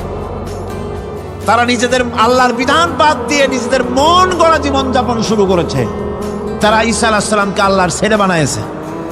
তারা মদ খায়, তারা জিনা করে, তারা শুকর খায়। তাদের উপরে শরীয়তকে সম্পূর্ণ বুড়ো আঙ্গুল দেখায়া তারা মুশরিকের চাইতেও খারাপ হয়ে গিয়েছে, ঠিক কিনা? এরা, হিন্দুরা কখনো বলে না যে আল্লাহর ছেলে মেয়ে আছে, বলে নাকি? কিন্তু ওরা আল্লাহর ছেলে বানাইছে, মেয়ে বানাইছে, বউ বানাইছে। নাউজুবিল্লাহ। আমেরিকায়, ইংল্যান্ডে, সেসব জায়গায় গির্জায় আজ আর খ্রিস্টান যাওয়ার লোক নাই। সপ্তাহে একদিন ইবাদত করে, সানডে। সেই সপ্তাহের একদিন ইবাদত করতে লোক পাওয়া যায় না। সেদিন তারা ফুর্তিনার্তি করার জন্য বউ বাচ্চা নিয়ে, মদ টদ নিয়ে, সিবেচে গিয়ে কাপড় চোপড় ভালাইয়া যা খুশি তাই করে। তারা মসজিদে আসে না, কি বলে, গির্জায় যায় না। ফলে আমার নিজের চোখে দেখেছি বহুত গির্জা এমন আছে যার সামনে লেখা আছে ফর সেল, বিক্রয়ের জন্যে। এই সাইনবোর্ড যখন লাগায়, এলাকার মুসলমানেরা চান্দা তুলিয়া গির্জা কিনা সব সমানে মসজিদ বানাইতেছে। ইংল্যান্ডে আজ থেকে 100 বছর আগে মসজিদ ছিল মাত্র একটা। সেই গ্রেট ব্রিটেনে এখন মসজিদের সংখ্যা 7000-এর উপরে। আলহামদুলিল্লাহ। সুতরাং এই খ্রিস্টান এবং ইহুদিদের পথ অনুসরণ করা যাবে না। কিন্তু তারপরেও আমরা অনুসরণ করছি না, করছি না? করছি। বিশ্বকবি, কবি সম্রাট আল্লামা ডক্টর ইকবাল রহমাতুল্লাহ আলাইহি সুন্দর করে বলেছেন, वदअ में हो तुम नसारा तो तमद्दुन में हो नूद वदअ में हो तुम नसारा तो तमद्दुन में हो नूद ये मुसलमान है जिन्हें देख के शर्माए यहूद চাল চলনে হিন্দু তুমি বেশভূষাতে খ্রিস্টান মুসলমান এই যারে দেখে ইহুদ করে লজ্জা জ্ঞান তুমি নাকি মুসলমান কাপড় চোপড় দেখলে মনে হয় তুমি তো খ্রিস্টান জামা কাপড় তোমার অবস্থা দেখলে মনে হয় তুমি খ্রিস্টান তোমার ওঠা বসা বিয়ে শাদী সংস্কৃতি দেখলে মনে হয় তুমি হিন্দু আর তোমার লেনদেন দেখলে ইহুদিরা পর্যন্ত তোমাকে ঘৃণা করে কথা ঠিক কিনা কথা ঠিক কিনা এই হলো মুসলমানদের অবস্থা সুতরাং আল্লাহ পাক বলছেন ইহুদিদেরকে ছাড়তে হবে খ্রিস্টানদের অনুকরণ ছাড়তে হবে ইহুদি খ্রিস্টান সকলের অনুকরণ ছেড়ে দিয়ে নিয়ামত প্রাপ্ত ওই 4 শ্রেণীর লোকের অনুসরণ করতে হবে তাহলেই খাঁটি মুসলমান হওয়া যাবে কোন আলহামদুলিল্লাহ এই হলো সূরা ফাতিহা যা গত আজকের দিন সহ 5 দিন আমরা আলোচনা করলাম কোন আলহামদুলিল্লাহ এখন এই সূরা ফাতিহাকে আমি আপনাদের পকেটে উঠাই দিতে চাই যাতে করে মনে থাকে 5 দিনের অনেক কথা এক জায়গায় করে দিলে মনে করতে সুবিধা হবে ঠিক কিনা মনে রাখতে সুবিধা হবে সূরা ফাতিহা আয়াত কয়টা এই 7টি আয়াতের 7টি শিক্ষা আছে সূরা ফাতিহার শিক্ষা 1 সকল প্রশংসা কেবলমাত্র হাদিস শরীফে এসেছে এটা মুদিহাল ফাসিক ইহতাজ্জাতিল আরশ যখন কোন ফাসিকের প্রশংসা করা হয় যে ব্যক্তি নামাজ পড়ে না রোজা করে না দিন মানে না ঈমান নাই চরিত্র নাই এমন লোককে যখন প্রশংসা করা হয় আল্লাহ পাকের আরশ গোসায় থরথর করে কাঁপতে থাকে সুতরাং সমস্ত প্রশংসা হবে কার পার্লামেন্টে যখন বাজেট বক্তৃতা হলো বাজেটের উপরে 39 ঘন্টা আলোচনার সুযোগ এলো আমি দেখলাম প্রত্যেকেই আলোচনার সময় বলছেন আমি স্মরণ করছি সহস্র বছরের অমুক শ্রেষ্ঠ অমুক আমার নেতা অমুক এভাবে বলছে প্রত্যেকেই দাঁড়িয়ে বলছে আমি স্মরণ করি অমুক আর তমুক আমি খুব চিন্তায় পড়ে গেলাম আহারে পৃথিবীর দ্বিতীয় বৃহত্তম মুসলিম দেশ আমার আল্লাহর নাম উঠছে না আমি সময় পেলাম 25 মিনিট তথ্য মন্ত্রণালয়ের কলিজা তো পুঁটি মাছের মতো বড় সেই জন্য আমার বক্তব্য তারা দেয় নাই ওই 25 মিনিটে আমি যে আলোচনা করেছি আমি প্রথম দাঁড়ায়া আমার তৃপ্তি মনে হয় এই রকমের তৃপ্তি আমার কখনো নিকট বর্তমানে কোনোদিন হয়েছে কিনা আল্লাহ জানে ওই দিন আমি যা তৃপ্তি পেয়েছি আমি দাঁড়িয়ে বললাম নাহমাদু নুসাল্লি আলা হামদু সানা কুইয়া তারপরে বললাম আমি স্মরণ করছি হৃদয়ের সবটুকুন আবেগ উজাড় করে জীবনের সব শ্রদ্ধা একত্রিত করে আমি স্মরণ করছি যখন বলছি দেখি 2 দিকের মানুষ হতচকিত হয়েছে কার নাম কই আমি বললাম আমি স্মরণ করছি বিশাল ওই আকাশের মালিক বিস্তীর্ণ এই জমিনের মালিক কুল কায়নাতের মালিক আমার আল্লাহ রাব্বুল আলামিনকে স্মরণ করছি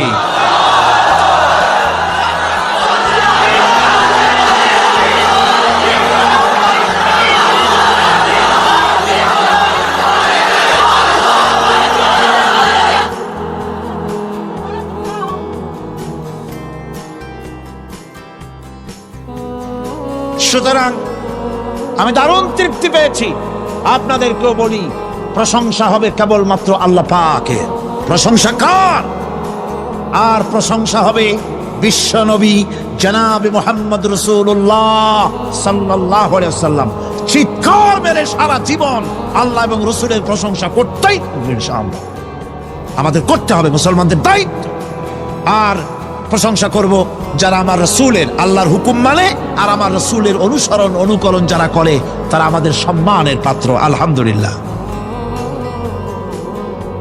2, শেষ বিচারের একমাত্র মালিক হচ্ছেন আল্লাহ পাক। সূরা ফাতিহার 2য় শিক্ষা, শেষ বিচারের দিন, ডে অফ জাজমেন্ট, শেষ বিচারের দিনের মালিককে একচ্ছত্র অধিপতি আল্লাহ রাব্বুল আলামিন। যেদিন কেউ কথা বলতে পারবে না আল্লাহ পাকের নির্দেশ ছাড়া, সেই হাসরের মাঠের একচ্ছত্র মালিক আল্লাহ পাক। সুপ্রিম কোর্টের সুপ্রিম কোর্ট, সমস্ত জাস্টিসদের জাস্টিস হবেন আল্লাহ সুবহানাহু ওয়া তাআলা। এটা হলো 2য় শিক্ষা, মনে রাখতে হবে। সেদিন আল্লাহ পাক তিনি বিচার করবেন, কঠিন বিচার হবে সেদিন, এটা মনে রাখতে হবে। 3 নম্বরের শিক্ষা হচ্ছে সূরা ফাতিহার শিক্ষা নাম্বার 3, জীবনের সকল ক্ষেত্রে গোলামি, আনুগত্য, দাসত্ব একমাত্র কেবলমাত্র শুধুমাত্র আল্লাহ রাব্বুল আলামিনের। গোলামি কার হবে? চিল্লায় বলেন কার হবে? 3। 4 নম্বরে সাহায্য চাইতে হবে কেবলমাত্র কার কাছে? আল্লাহ পাকের কাছে। 5, হেদায়েতের গ্রন্থ হিসাবে গ্রহণ করতে হবে আল্লাহ পাকের কোরআনে কারীমকে। 6, অনুসরণ করতে হবে কেবলমাত্র নবীয়িন, সিদ্দিকিন, শুহাদা, সালেহিনদেরকে। 7, জীবনের সকল স্তর থেকে ইহুদি এবং নাসারাদের প্রভাব মুক্ত করতে হবে নিজের জীবনকে। ইহুদি, নাসারা, আল্লাহ বিরোধী যারা মুশরিক, নাস্তিক, মুরতাদ, এ সবগুলি থেকে নিজেকে মুক্ত করতে হবে। গোলামি হবে কেবলমাত্র আল্লাহ পাকে। আর এইভাবে 7টি আয়াতের 7টি শিক্ষা আপনাদের সামনে পেশ করলাম। আল্লাহ রাব্বুল আলামিন এগুলি যেন মানার তৌফিক আমাদের দেন, আমরা বলি আমিন। আরো জোরে বলেন আমিন। বন্ধুগণ, গায়রিল মাগদুবি আলাইহিম ওয়ালাদ-দাল্লিন আমরা পড়ি, ইহুদি এবং খ্রিস্টানের পথ অনুসরণ করব না বলি, কিন্তু এই তো 1 জানুয়ারি আসতেছে। 1 জানুয়ারি 1997 সন, 31 ডিসেম্বর রাত 12টা 1 মিনিটের সময় বাংলাদেশের শহর সমূহে বাজি পোড়ানো শুরু হয়। কথা ঠিক কিনা? আমি জিজ্ঞেস করতে চাই, এটা কি খ্রিস্টানের দেশ? জোরে বলেন, এটা কি খ্রিস্টানের দেশ? অবশ্য আমাদের দেশে খ্রিস্টান, হিন্দু, বৌদ্ধ যারা আছে তারাও আমাদের নাগরিক, সন্দেহ নাই। কিন্তু এই দেশ হচ্ছে পৃথিবীর 2য় বৃহত্তম মুসলিম দেশ। খ্রিস্টানেরা নববর্ষ উদযাপনের জন্য বাজি পোড়াক, ফুর্তি করুক, যা মল্লায় তাই করুক, কিন্তু একজন মুসলমান এই নববর্ষ উদযাপনের জন্য বাজি পোড়াতে পারে না, বোমা ফুটাতে পারে না, ফুর্তি করতে পারে না। মানে নাই, জাস্টিফিকেশন নাই। এটা যদি করা হয় আপনি খ্রিস্টানদের গোলামি করছেন, এটাই প্রমাণিত হবে। 1 বৈশাখ নববর্ষ উদযাপন করা হয় আমাদের দেশে। আজ 2-4 বছর ধরে শুরু হয়েছে 1 বৈশাখ উদযাপন করা। 1 বৈশাখে সকালবেলায় বাসন্তী রঙের শাড়ি পরে সারা রাত রাস্তায় আলপনা এঁকে রমনা লেকের পাশে গিয়ে যুবতী আর যুবকরা বাসন্তী রঙের শাড়ি পরে সূর্য উদয়ের পানে করজোড়ে সেদিকে তাকিয়ে বলে, এসো হে নববৈশাখ স্বাগতম হে। বৈশাখও বলে, বাবাজিরা আমারে ডাকতেছো? ওয়েট এন্ড সি, অপেক্ষা করো, আসতেছি। যে বৈশাখকে ডাকা হলো, স্বাভাবিক বৈশাখ কাল বৈশাখী রুদ্র রূপ ধারণ করে 180 মাইল স্পিডে এসে বাড়ি ঘর কল কারখানা ভাঙ্গা জনমের মতো স্বাগতম হে।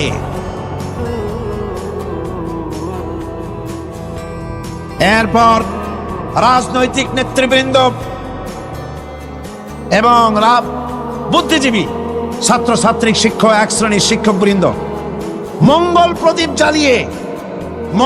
প্রদীপ জ্বালিয়ে দিনের সূচনা করেন। কুকুরের মুখোশ, গাধার মুখোশ, কুমিরের মুখোশ পরে মিছিল করেন। ঢোল, আরো কি হাবিজাবি বাজাইয়া ফুর্তির চোটে সিটই পড়বে, না খাড়া হয়ে থাকবে, দিশা করতে পারে না। ঠিক কিনা কন?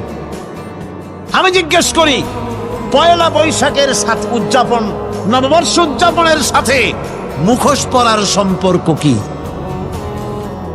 গরু আর গাধার শূকরের মুখোশ পরে আপনি কি বুঝাতে চান যে নতুন বছরটা জাতির সাথে গাধার মতো ব্যবহার করবেন অথবা কুকুরের মতো? নাউযুবিল্লাহি মিন যালিক। মুসলমানদের জন্য জায়েজ নাই, হারাম হারাম। বৈশাখের কোনো গুরুত্ব নাই।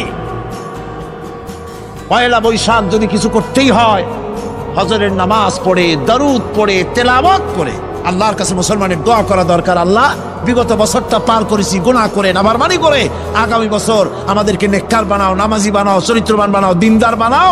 বছরটা দেশের জন্য, জাতির জন্য কল্যাণকর করে দাও। ভালো হইতো না? ভালো হইতো না? ভালো হতো। কিন্তু কপাল খারাপ, সংস্কৃতির নামে আসছে বেহায়াপনা। ভারতীয় উৎসব হয় বাংলাদেশে, ইন্ডিয়ান ফেস্টিভ্যাল।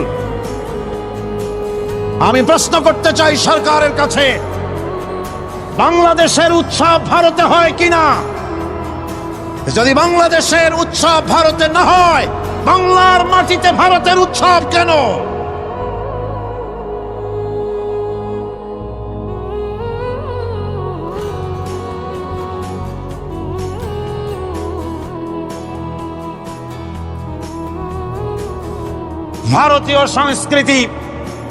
ভারতীয় সংস্কৃতি মুসলমানদের জন্য এইডসের চাইতেও মারাত্মক। ওই সংস্কৃতির সাথে আমাদের কোনো মিল নাই। তেল আর পানি কোনোদিন মিশবে না। আমাদের সংস্কৃতি সম্পূর্ণ আলাদা, ঈমান ভিত্তিক, তাওহীদ ভিত্তিক সংস্কৃতি আমাদের। যুবতী মেয়েদেরকে এনে প্রতিদিন সপ্তাহে সপ্তাহে ডজনকে ডজন শিল্পী আনা হচ্ছে আমাদের দেশে, গায়িকা, নর্তকী। আমাদের দেশের ভাবমূর্তিকে নষ্ট করা হয়েছে। গান বাজনার দিকে উঠে পড়ে লেগে গিয়েছে জাতি আজ। এ জাতির দুর্ভাগ্য কোথায় গিয়ে ঠেকবে আল্লাহ পাক জানেন। আমরা মুসলমান, আমাদের উন্নতি, আমাদের উরুজ, আমাদের জওয়াল, আমাদের উন্নতি আর আমাদের অবনতি কিসে হবে? বিশ্বকবি বলছেন, তুঝে বাতাও তকদীরে উমম ক্যা হ্যায়, তুঝে বাতাও তকদীরে উমম ক্যা হ্যায়, শমশীর ও সনা আউয়াল তাউসর বাবাঘির। এসো, এ জাতির অগ্রগতি আর উন্নতির ইতিহাস তোমারে শোনাই। এ জাতির হাতে যতদিন ছিল তরবারি, এ জাতির হাতে যতদিন ছিল কোরআন, গোটা পৃথিবী তার পায়ের উপরে চুমা খেয়েছে। আর যেদিন কোরআনের পরিবর্তে জাতির হাতে এসেছে তানপুরা, বেহালা, ঢোল, সারিন্দা, নারিন্দা, সারেগামা, পাদানিসা, তখনই কপাল পুড়েছে জাতির।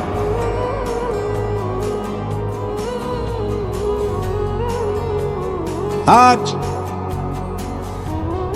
আমাদের দেশে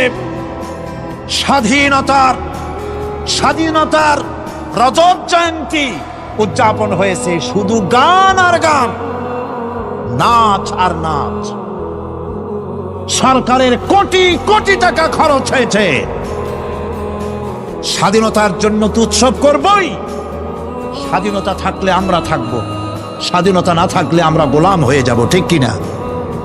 কিন্তু আমার পদ্ধতি আলাদা, আমার ইসলামের পদ্ধতি আলাদা। আমরা হিন্দুর মতো, খ্রিস্টানের মতো নাচতে পারি না, গাইতে পারি না, ঢোল বাজাতে পারি না। বিজয় এলে কি করবেন আল্লাহ শিখাই দিয়েছেন। কে শিখিয়েছেন? আল্লাহ রাব্বুল আলামিন বলেন, ইযা জাআ নাসরুল্লাহি ওয়াল ফাতহ ورأيت الناس يدخلون في دين الله أفواجا فسبح بحمد ربك واستغفر ইন্নাহু কানা তাওয়াবা। আল্লাহর পক্ষ থেকে যখন বিজয় আসবে, ও নবী, বিজয় যখন আসবে আল্লাহর পক্ষ থেকে, তখন আপনি দেখতে পাবেন আল্লাহর পক্ষ থেকে মদদ, বিজয় যখন আসবে দলে দলে লোক ইসলামের মধ্যে প্রবেশ করবে। এই বিজয় দেখে আপনি কি করবেন? আপনার জন্য দায়িত্ব তখন ফাসাব্বিহ বিহামদি রাব্বিকা ওয়াস্তাগফির ইন্নাহু কানা তাওয়াবা। আপনি বেশি করে ইস্তেগফার করুন, বেশি করে তাসবিহ পড়ুন। রাসূল করিম সাল্লাল্লাহু আলাইহি ওয়াসাল্লাম এই সূরা নাজিল হওয়ার পর, ইসলামের চূড়ান্ত বিজয়ের মুহূর্তে এই সূরা যখন নাজিল হলো, রাসূল করিম সাল্লাল্লাহু আলাইহি ওয়াসাল্লাম হাদিস শরীফে এসেছে সারাক্ষণ বেশিরভাগ পড়তেন সুবহানাকা আল্লাহুম্মা ওয়া বিহামদিকা নাস্তাগফিরুকা ওয়া নাতুবু ইলাইক। সুবহানাকা পড়েন, সুবহানাকা আল্লাহুম্মা ওয়া বিহামদিকা নাস্তাগফিরুকা ওয়া নাতুবু ইলাইক। রাসূল করিম সাল্লাল্লাহু আলাইহি ওয়াসাল্লামকে হযরত আয়েশা সিদ্দিকা রাদিয়াল্লাহু তাআলা আনহা জিজ্ঞেস করেছেন, হুজুর আপনি এখন এই দোয়াটা এত বেশি বেশি করতেছেন কেন? হুজুর বলেছেন, এটা আমাকে পড়তে বলা হয়েছে, আমাকে ইস্তেগফার করতে বলা হয়েছে, আমাকে তাসবিহ করতে বলা হয়েছে। অর্থাৎ বিজয়ে বিনয়ী হও।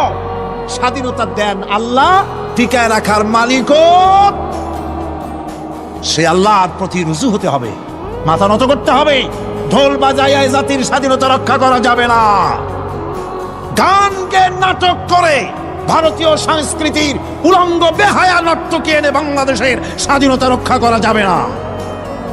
স্বাধীনতা রক্ষা করতে পারবে ইমানদার সাহসী সরকার।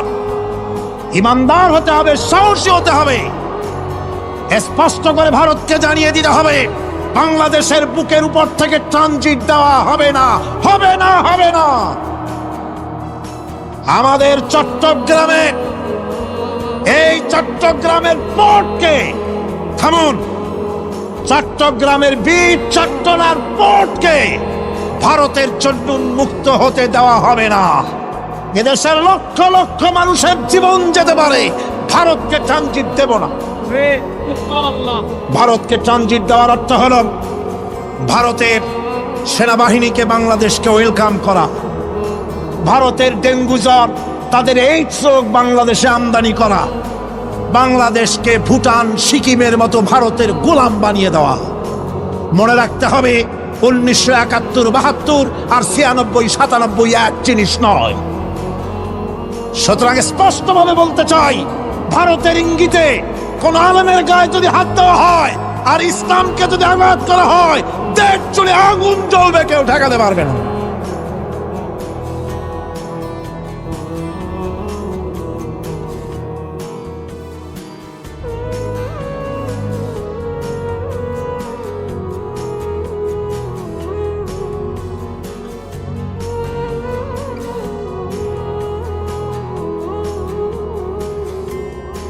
বন্ধুগণ, বন্ধুগণ, আমি বলতেছিলাম থামুন।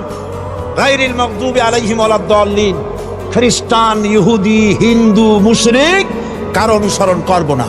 অনুসরণ করব কয় শ্রেণীর? 4 শ্রেণীর। নবিয়্যিন, সিদ্দিকিন, শুহাদা, সালেহিন। কল আলহামদুলিল্লাহ। এরপর আমরা মুসলমান, কিন্তু আমাদের বিবাহ অনুষ্ঠান যখন হয়, এই বিবাহ অনুষ্ঠানগুলি আমরা কি মুসলমানদের মতো করি? জবাব চাই, করি? আপনারা যে হলুদ অনুষ্ঠান করেন, শরীয়তের কোন জায়গায় আছে? এই হলুদ অনুষ্ঠান হিন্দুদের কাছ থেকে আমদানি হয়েছে। একটা হলুদ অনুষ্ঠানে যা খরচ হয় তা দিয়ে 6টা বিয়ে করানো যায়। সুতরাং আজ থেকে তওবা করুন, আমরা আর হলুদ অনুষ্ঠান করব না।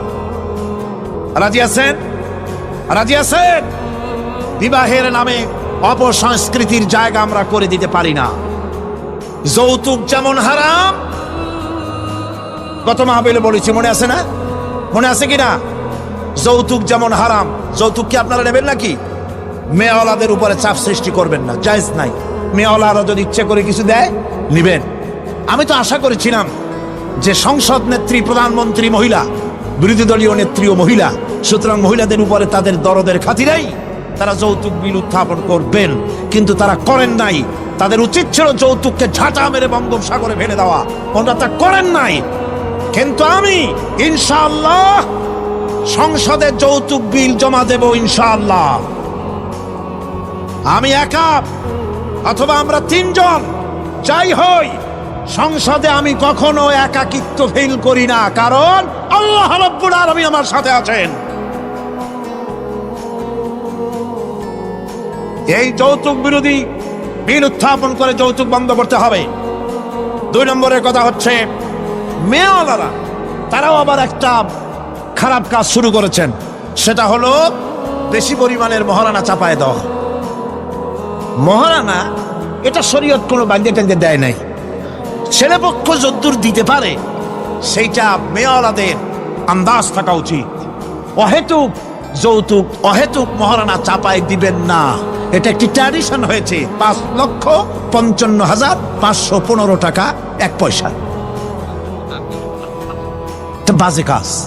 11 লক্ষ, হ্যাঁ, যদি ছেলেওয়ালা দেওয়ার মতো হয়, স্ত্রী দেন না, কোনো ক্ষতি নাই। আল্লাহ তো কোরআন শরীফে বলেছেন, তোমার বউরে যদি তুমি পাহাড় সমান সম্পদ দাও, কণা মাত্র ফিরায় নিও না। সুবহানাল্লাহ। আর মহারানার টাকাকে ফরজরূপী দায়িত্ব হিসাবে আদায় করে দাও।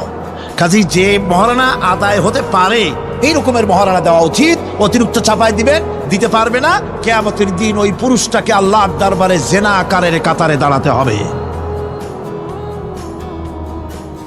আমাদের বিবাহ সম্পর্কে এই কথাটা বললাম, মনে রাখবেন, যৌতুক নিবেন না আর অতিরিক্ত মহারানার বোঝাও চাপায় দিবেন না, তবে যা দিতে পারে সেই রকমই আপনারা দিবেন। এরপরে আর একটা জিনিস আমাদের দেশে চালু আছে, যা হিন্দু খ্রিস্টানদের সঙ্গে মিলে যায়, তা হচ্ছে কোনো সম্মানিত লোক মারা গেল, তার জন্য নীরব হয়ে দাঁড়ায় থাকা। আমাদের পার্লামেন্টের একজন সদস্য মারা গেলেন, সংসদে প্রস্তাব উঠল 1 মিনিট নীরব হয়ে দাঁড়ায় থাকে। আমি বললাম, স্পিকার সাহেব, 1 মিনিট দাঁড়ায় থাকলে যদি সওয়াব হয়, তো 1 মিনিট কেন, আসুন আমরা 25 মিনিট খাড়াই থাকি। আর যদি কোনো সওয়াবই না হয়, তাহলে এই প্রহসন কেন?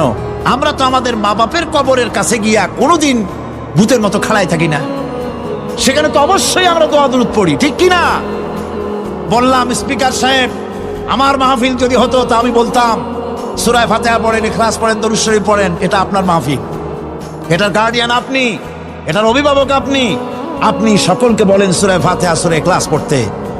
মাননীয় সম্মানিত স্পিকার সাথে সাথে বললেন সকলকে, আপনারা ফাতিহা পড়েন, ইখলাস পড়েন, দরুদ শরীফ পড়েন। আলহামদুলিল্লাহ, বললেন আলহামদুলিল্লাহ। আমরা চেষ্টা করছি সংসদের ভেতরে একটা গুণগত পরিবর্তন আনার জন্য। আল্লাহ যেন তৌফিক দান, জনগণ আমিন।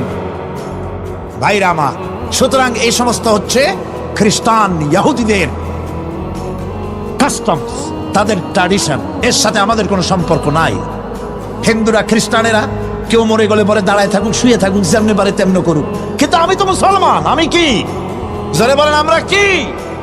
ইসলাম যা এলাউ করে না, আমরা তা করতে পারি না। এটা যেন আমাদের সকলের মনে থাকে। বন্ধুগণ, এরপরে আমি আরজ করতে চাই, আমি মোনাজাতের দিকে এগোচ্ছি।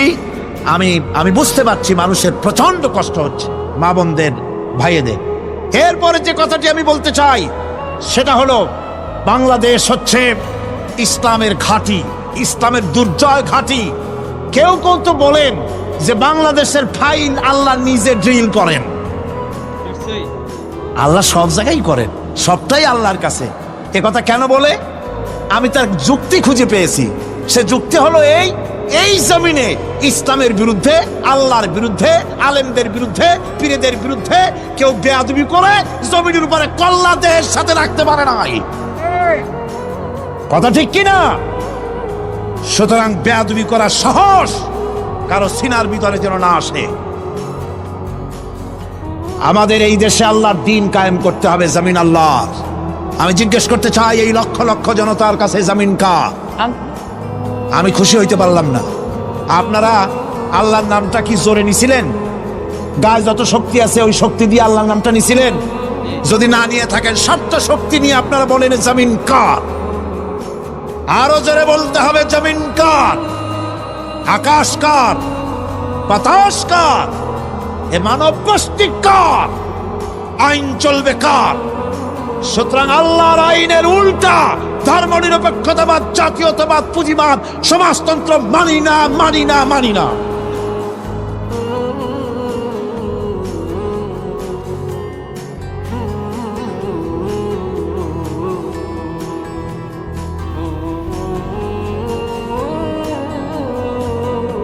আল্লাহর এই জমিনে সরে যাও।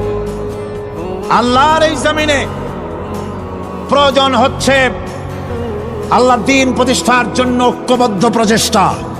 এজন্য চাই ওলামা মাশায়েখদের ঐক্য। কি চাই? ওলামা মাশায়েখদের ঐক্য চাই। কথা ঠিক কিনা? কিন্তু আমাদের দেশের এক শ্রেণীর ওলামা আছেন, তাদের প্রতি সম্পূর্ণ শ্রদ্ধা জানিয়েই বলছি, ওনারা বুঝতে পারেন না, ওনাদের অজান্তেই ওনাদেরকে নির্বাচনে খাড়া করে দেয় পয়সা দিয়া। হুজুর আপনার খরচ হবে না, যা লাগে দিয়ে দেব। আপনার মতো লোক যদি নির্বাচন না করে, আপনি যদি পার্লামেন্টে না যান, তো পার্লামেন্ট দিয়ে হবে কি? ওই হুজুর বোঝেন না যে আমি পার্লামেন্টে যাই করবোটা কি? ওখানে যাই কড়ি কাঠ জানলার দরজা কয়টা গুনিয়েই গুলি দিতে পারবে না। ওনার জামানত বাজেয়াপ্ত হবে, উনি তা নিজেও জানেন। তারপরে ইসলামী আন্দোলনের একটা লোক যদি ফেল করানো যায়, সেজন্যই সম্পূর্ণ ইখলাসের সাথে উনি দাঁড়ায় যান। আর এজন্যে পার্শ্ববর্তী দেশ থেকে কিছু লোক আসেন, তারা এসে এদেশের মুসলমান এবং ওলামাদের মধ্যে অনৈক্য ঘটায় যান। তারা যত বড় আলেম হোক আর পীর নামের হোক, আমি তাদেরকে সাবধান হতে বলি, আপনার রাজনীতি আপনার দেশে করুন। আওলাদের রাসূলের নাম লাগাইয়া বাংলাদেশের রাজনীতিতে নাক গলাবেন না।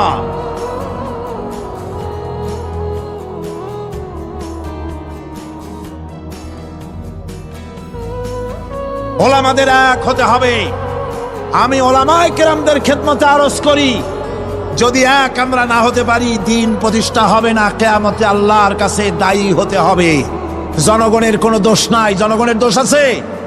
জনগণের দোষ আমি দেই না। বিশ্বাস করুন, যদি আল্লাহ না করুন এদেশে ইসলামী আদর্শ বাস্তবায়িত না হয়, ইসলামী স্টেট কায়েম না হয়, তাহলে কিয়ামতের দিন আলেম ওলামা পীরেরা জনগণের চাইতে সবচাইতে বড় আসামি হবে কিয়ামতে।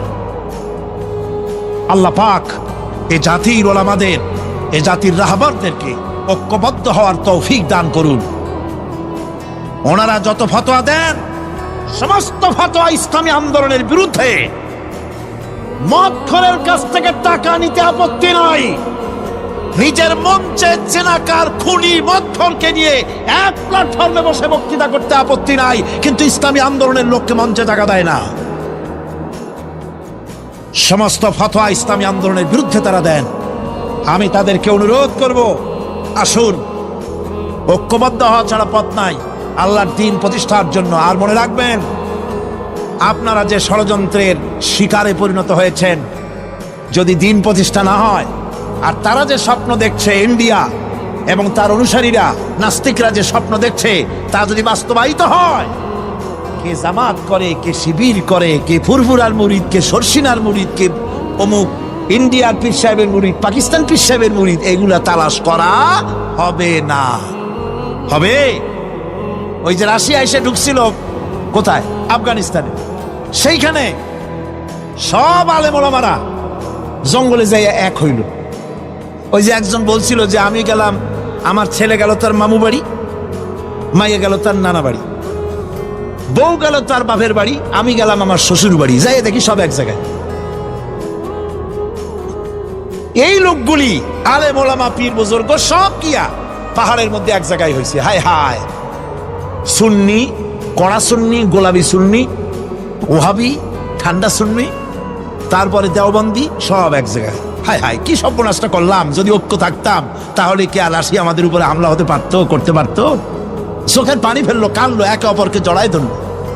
তখন অনেক সর্বনাশ হয়ে গেছে, অনেক জীবন দিতে হয়েছে এই ঐক্যের পর। তারপরে আল্লাহ মেহেরবানি করেছেন তওবা করার কারণে। কিন্তু আমাদের দেশে অনৈক্যের কারণে, আল্লাহ না করুন, যদি এখানে ইসলামের দুশ্মন যারা, আজ তো তারা রেডিওতে বসে আছে, আজ তো তারা টিভিতে বসে আছে, আজ তো তারা নাটক তৈরি করে, আজ তারা সিনেমা তৈরি করে। गुलिस्तान के हर शाख पर उल्लू बैठे हैं, फिर अंजाम गुलिस्तान क्या होगा। ফুল বাগিচার ডালে ডালে হুতুম পেচারা বসে আছে, এ ফুল বাগানের অবস্থা কি হবে? নাস্তিক, মুরতাদ, বেঈমান সব এগুলিকে দখল করে আল্লাহ দিনকে বুড়ো আঙ্গুল দেখাবার প্রচেষ্টা চালাচ্ছে। যদি তাদের স্বপ্ন কামিয়াব হয়, তাহলে মনে রাখবেন ওই কাবলির মতো, যে কাবলি এসে দেখছিল যে বাঙালি ছেলে, বাংলাদেশি ছেলে সে জাম খেতেছে, জিজ্ঞেস করছে তুম সব ক্যা খায়া করতে হো? বলছে হাম সব জাম খায়া করতে হ্যাঁ। काबली बोलते हम खा सकते हैं, क्यों नहीं, जरूर तशरीफ लाइए दरख्त पर और मजे से खाइए। আসেন গাছে ওঠেন, জমের খাওয়া খান।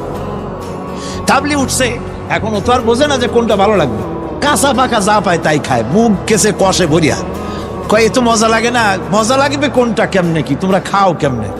ছেলে বলতেছে দেখো কালা কালা যেগুলি আছে ওইগুলো খাও, এগুলি হলো মজা। সে তখন কালো কালো খাচ্ছে, ওই কালো জামের উপরে বসা ছিল কালো ভ্রমর। আপনারা কি কন? ভ্রমর। এই ভ্রমর বসা আছে জামের উপর। কাবলি তো আর বোঝে টোঝে নাই, ভোমরা শুদ্ধা ধরছে, কাবলির হাতের মধ্যে ভ্রমর পড়ছে। এখন কাবলির হাত তো বোঝেন সাগর কলার মতো আঙ্গুল, ওর ভিতরে ভ্রমর পড়ে ভোঁ ভোঁ করছে। কাবলি বলছে ভোঁ করো ভাঁ করো छोड़ेगा नहीं, কালে কালে जितने पाएंगे सब खा छोड़ेंगे। কালো পাইলেই হইছে।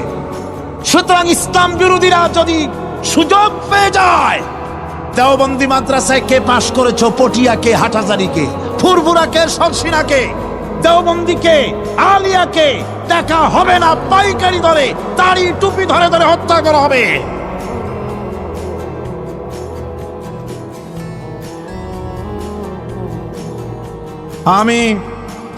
আমি অত্যন্ত বিনীতভাবে চট্টগ্রামের তাফসিরের কোরআন মাহফিলের পক্ষ থেকে গোটা দেশবাসীকে আহ্বান জানাই, আলেম ওলামাদের প্রতি বলি, আপনাদের পায়ে ধরি, ওলামা হাজারাত, পীর সাহেব কেবলারা আপনাদের পায়ে ধরি, আল্লাহর রাস্তায় ঐক্যবদ্ধ হন, ইসলামী আন্দোলনের বিরুদ্ধে ফতোয়া দিবেন না।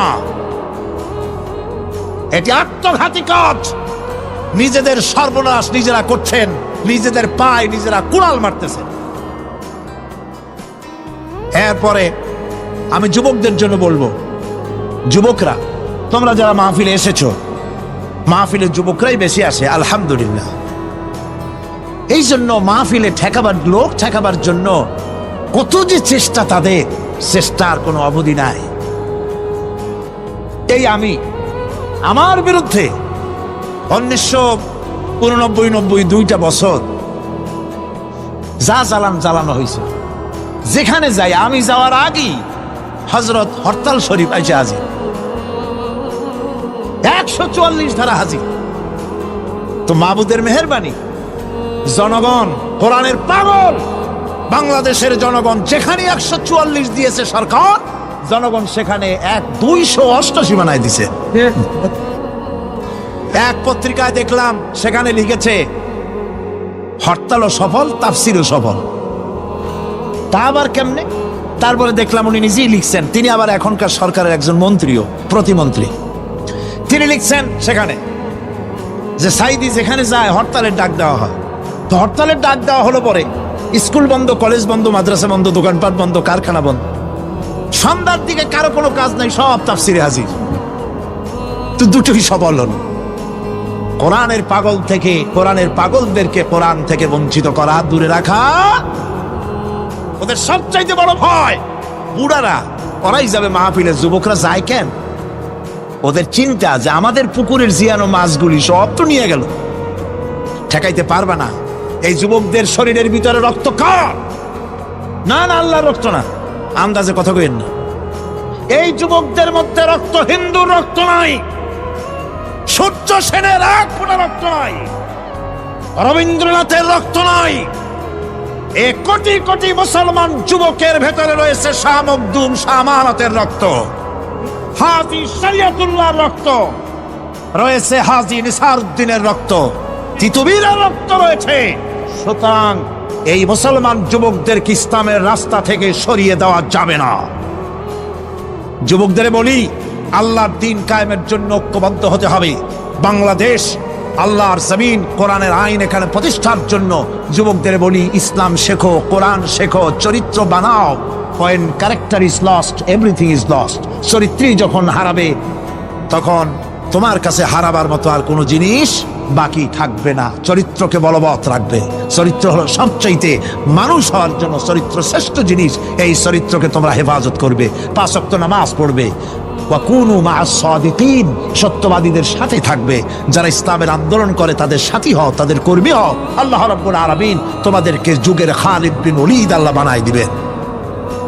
আমি তো বিশ্বাস করি এই যুবকদের হাতে ইসলামের পতাকা উড়বে বাংলাদেশে ইনশাআল্লাহ।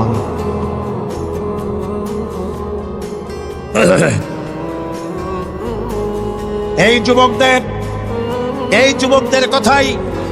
যুবকদের কথাই আল্লাহ পাকের নবী বলেছেন।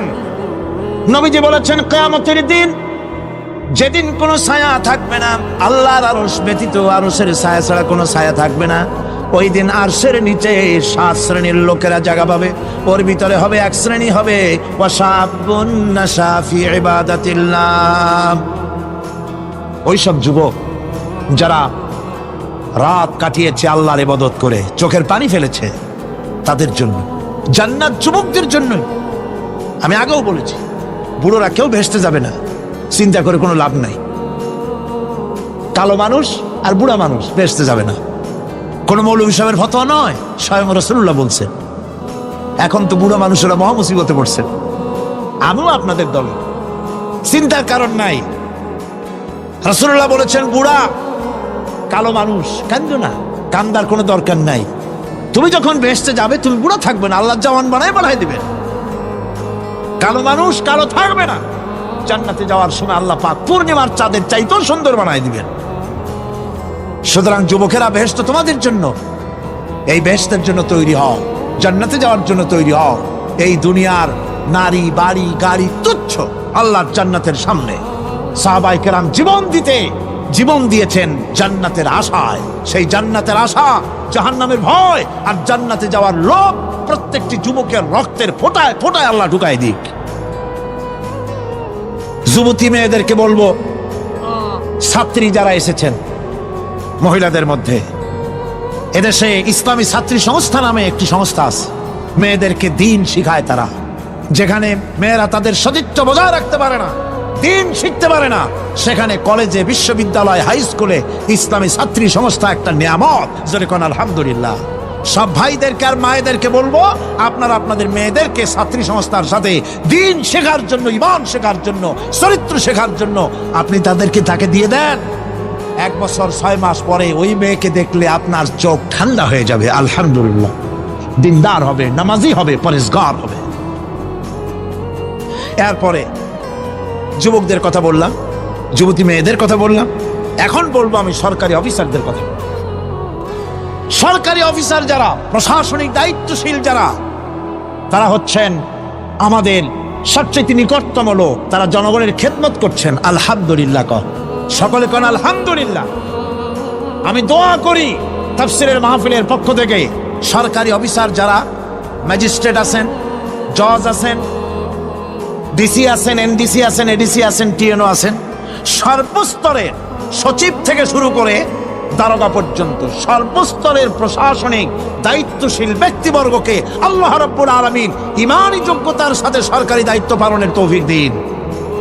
তবে একটা কথা বলবো, আপনি যে দায়িত্বে আছেন, আপনি সরকারকে খুশি করার জন্য অবৈধ কাজে লিপ্ত হবেন না। আপনার বিবেক যদি বাধা দেয়, বিবেককে ফাঁকি দিয়ে অন্যায় কাজে হাত দিবেন না।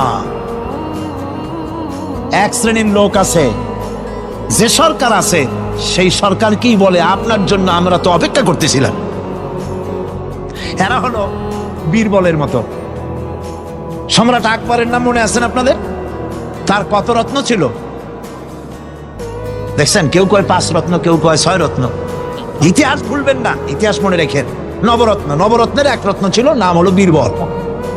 সম্রাট বাজারে গিয়েছে, তরকারি দেখতে গিয়ে বেগুন চোখে পড়েছে। বেগুন দেখে খুব লক্ষ্য করে দেখছে। বীরবল বলছে, জাহাপানা খুব পছন্দ নাকি? কয়, দেখতে তো খুবই সুন্দর। বীরবল বলছে, জাহাপানা এই যে বেগুন, এটার নাম হচ্ছে বাগুন, অর্থাৎ এর অনেক গুণ। এটা যদি ভর্তা করে খান আপনার মাথার চুল কখনো উঠবে না। এটা যদি ভাজি করে খান আপনার স্বাস্থ্য ক্রমেই ভালো হবে। এটা যদি আপনি তরকারি মাছের সাথে মিলায় খান আপনার রাজত্ব আরো দীর্ঘায়ু হবে। এই রকমের অনেক ফজিলত বয়ান করলো। তারপরে বলে, ঠিক আছে কেন? ওগুলি কেনা হইলো, ভূত রান্না হইলো, জনমের খাওয়া খাইলো আকবর। এখন বেগুন জন্মের খাওয়া খাইলে যা হয়, টয়লেট রিজার্ভ। মেজাজ খারাপ সম্রাটের। বীরবল এসে দেখে মেজাজ স্ট্রং হয়ে আছে বাদশাহ। জাহাপানা কি হয়েছে? আরে বেটা, তুমি কি তরকারির ফজিলত বয়ান করলা? আমার তো পেটের ব্যথায় অস্থির। কয়, হুজুর এই একটা তরকারি নাকি, ওটার নাম তো বেগুন, ওর কোনো গুণই নাই। এটা খাইলে পরে কাকাউস হয়, পাচড়া হয়, এক্সিমা হয়, ব্রঙ্কাইটিস হয়, নিউমোনিয়া হয়। এটা খাইলে পরে কত লোক মারা গেছে কলেরা বসন্ত হইয়া। এটা একটা তরকারি? আকবর কয়, সর্বনাশ, আমার তো পেটের ব্যথা সেরে গেছে তোমার এই বক্তৃতা শুনে। বলে, কিরকম? কালকেই বেগুনের এত ফজিলত বর্ণনা করলে আর আজকেই বেগুনের এত কুচ্ছা বলছো তুমি, একই মুখে দুই রকম। বীরবল বলছে, জাহাপানা কিছু মনে নেবেন না, আমি তো বেগুনের চাকরি করি না, আমি তো জাহাপানার চাকরি করি। কালকে আপনি বলেছেন বেগুন দেখতে সুন্দর, আমার পক্ষে যদ্দূর সম্ভব ফজিলত বয়ান করেছি। আজকে আপনি বলছেন বেগুন খারাপ, আর আমি কি ওই খারাপ খারাপটাই ভালো করি আমার কল্যাণে হারাবো নাকি? আমার দেশের সচিব থেকে শুরু করে সর্বস্তরের অফিসারদের বলবো, সরকারকে খুশি করার জন্য ইসলামের বিরুদ্ধে পদক্ষেপ নেবেন না, ইসলামের পক্ষে থাকুন। এই কথা কখনো ভুলে যাবেন না। আল্লাহ রাব্বুল আলামিন আপনাদেরকে সিংহের মতো, আপনাদেরকে ব্যাঘ্রের মতো ইমানি মজবুতির সঙ্গে ইমানের দায়িত্বের সাথে সরকারি দায়িত্ব পালনের তৌফিক আমার আল্লাহ যেন দান করেন, দোয়া করি। আমিন। এরপরে বলবো আমার মা বোনদের কথা, যারা কষ্ট করে এসেছেন। আমরা মোনাজাতের দিকে ক্রমে এগিয়ে যাচ্ছি, বক্তব্য শেষ পর্যায়ে এসেছি। মা বোন, আমাদের বোনেরা, আমাদের মায়েরা আমাদের কাছে সবচাইতে সম্মানের পাত্রী। কোন আলহামদুলিল্লাহ। আসতে বললেন কেন? সকালবেলা এখানে মহিলা অনুষ্ঠান হয়েছিল, হাজার হাজার মা বোনেরা এসেছিলেন। একজনে প্রশ্ন করলেন যে স্বামীর পায়ের তলে নাকি স্ত্রীর জান্নাত। আমি বলেছি এটা বাজে কথা, মিথ্যে কথা, ডাহা মিথ্যে কথা। রাসূলুল্লাহ এরকম কথা কখনো বলেন নাই, বরং হুজুর বলেছেন মায়ের পায়ের তলে সন্তানের জান্নাত। আলহামদুলিল্লাহ। আমি আগেও বলেছি আমরা পুরুষ, আমাদের পায়ের তলে জুতা, আর আপনারা পর্দার আড়ালে আমাদের বোনেরা মায়েরা, আপনাদের পায়ের তলে আল্লাহর জান্নাত। আপনারা খাদিজার উত্তরসূরি, আপনারা ফাতেমার উত্তরসূরি, আপনারা হযরত আয়েশার উত্তরসূরি। আপনাদের সতীত্বকে বিনষ্ট করার জন্য এক শ্রেণীর বুদ্ধিজীবীরা আপনাদেরকে ময়দানে নামাতে চায়। ইসলাম আপনাদেরকে অধিকার দিয়েছে, এত বড় অধিকার কেউ দেয়নি। আমি সব সময় বলি, মায়েরা বোনেরা, আমার দেশের মুসলিম মহিলারা যদি জানতেন ইসলাম তাদেরকে কি মর্যাদা দিয়েছে, এটা যদি তারা জানতেন, তাহলে ইসলামের দেওয়া অধিকারটা পাওয়ার জন্য তারা রাস্তায় নেমে মিছিল করতেন যে শুধু ইসলাম আমাদের যে মর্যাদা দিয়েছে সেইটা ফিরায় দাও, আর কিচ্ছু চাই না, ওইটাই ফেরত দাও। মা বোনেরা, ইসলাম প্রতিষ্ঠিত হলে পরে বাংলাদেশে যদি ইসলাম কায়েম হয়, আপনাদের চাকরি, শিক্ষা, ব্যবসা, আপনাদের সবটা ইসলাম সংরক্ষণ করবে। অর্ধেক জনশক্তি নারী, আপনাদেরকে অবহেলা কেউ করতে পারবে না। রাসূলুল্লাহ করেন নাই, আল্লাহ করেন নাই। রাসূলের মসজিদে আল্লাহর নবী নিজে মহিলাদের জন্য জায়গা করে দিয়েছেন। আজও মসজিদে নববীতে বাবুন নিসা, মহিলাদের জন্য আলাদা দরওয়াজা রিজার্ভ রয়েছে। আলহামদুলিল্লাহ। আলহামদুলিল্লাহ। আমার মা বোনেরা, রাসূলুল্লাহ সাল্লাল্লাহু আলাইহি ওয়াসাল্লামের সব ছেলেরা, ছেলে মারা গেলেন, বেঁচে ছিলেন সব মেয়েরা।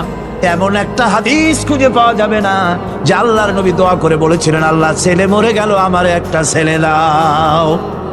বলেন না, মেয়েতেই সন্তুষ্ট ছিলেন। কোন আলহামদুলিল্লাহ।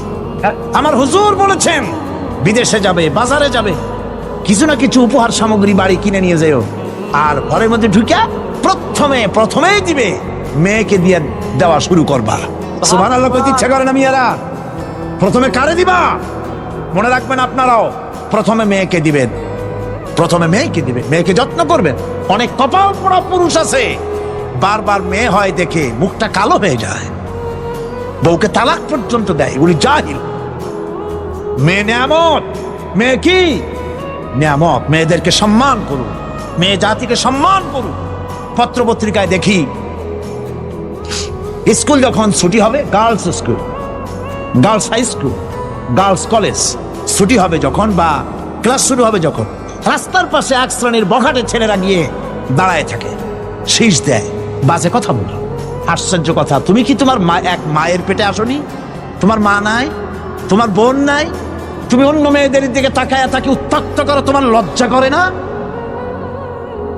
ইসলামী গভর্নমেন্ট যদি আসে, কারো বাবার ক্ষমতা নাই মেয়ে লোকের দিকে চোখ তুলে অন্যায় ভাবে তাকায়।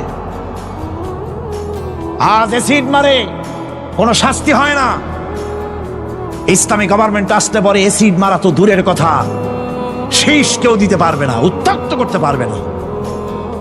মা বোনেরা, আপনাদের অস্তিত্বের জন্য, আপনাদের সতীত্বের জন্য, আপনাদের অধিকার প্রতিষ্ঠার জন্য ইসলামের চাইতে গ্যারান্টি আর কোথাও নাই। সবটা গ্যারান্টি কোথায় আছে?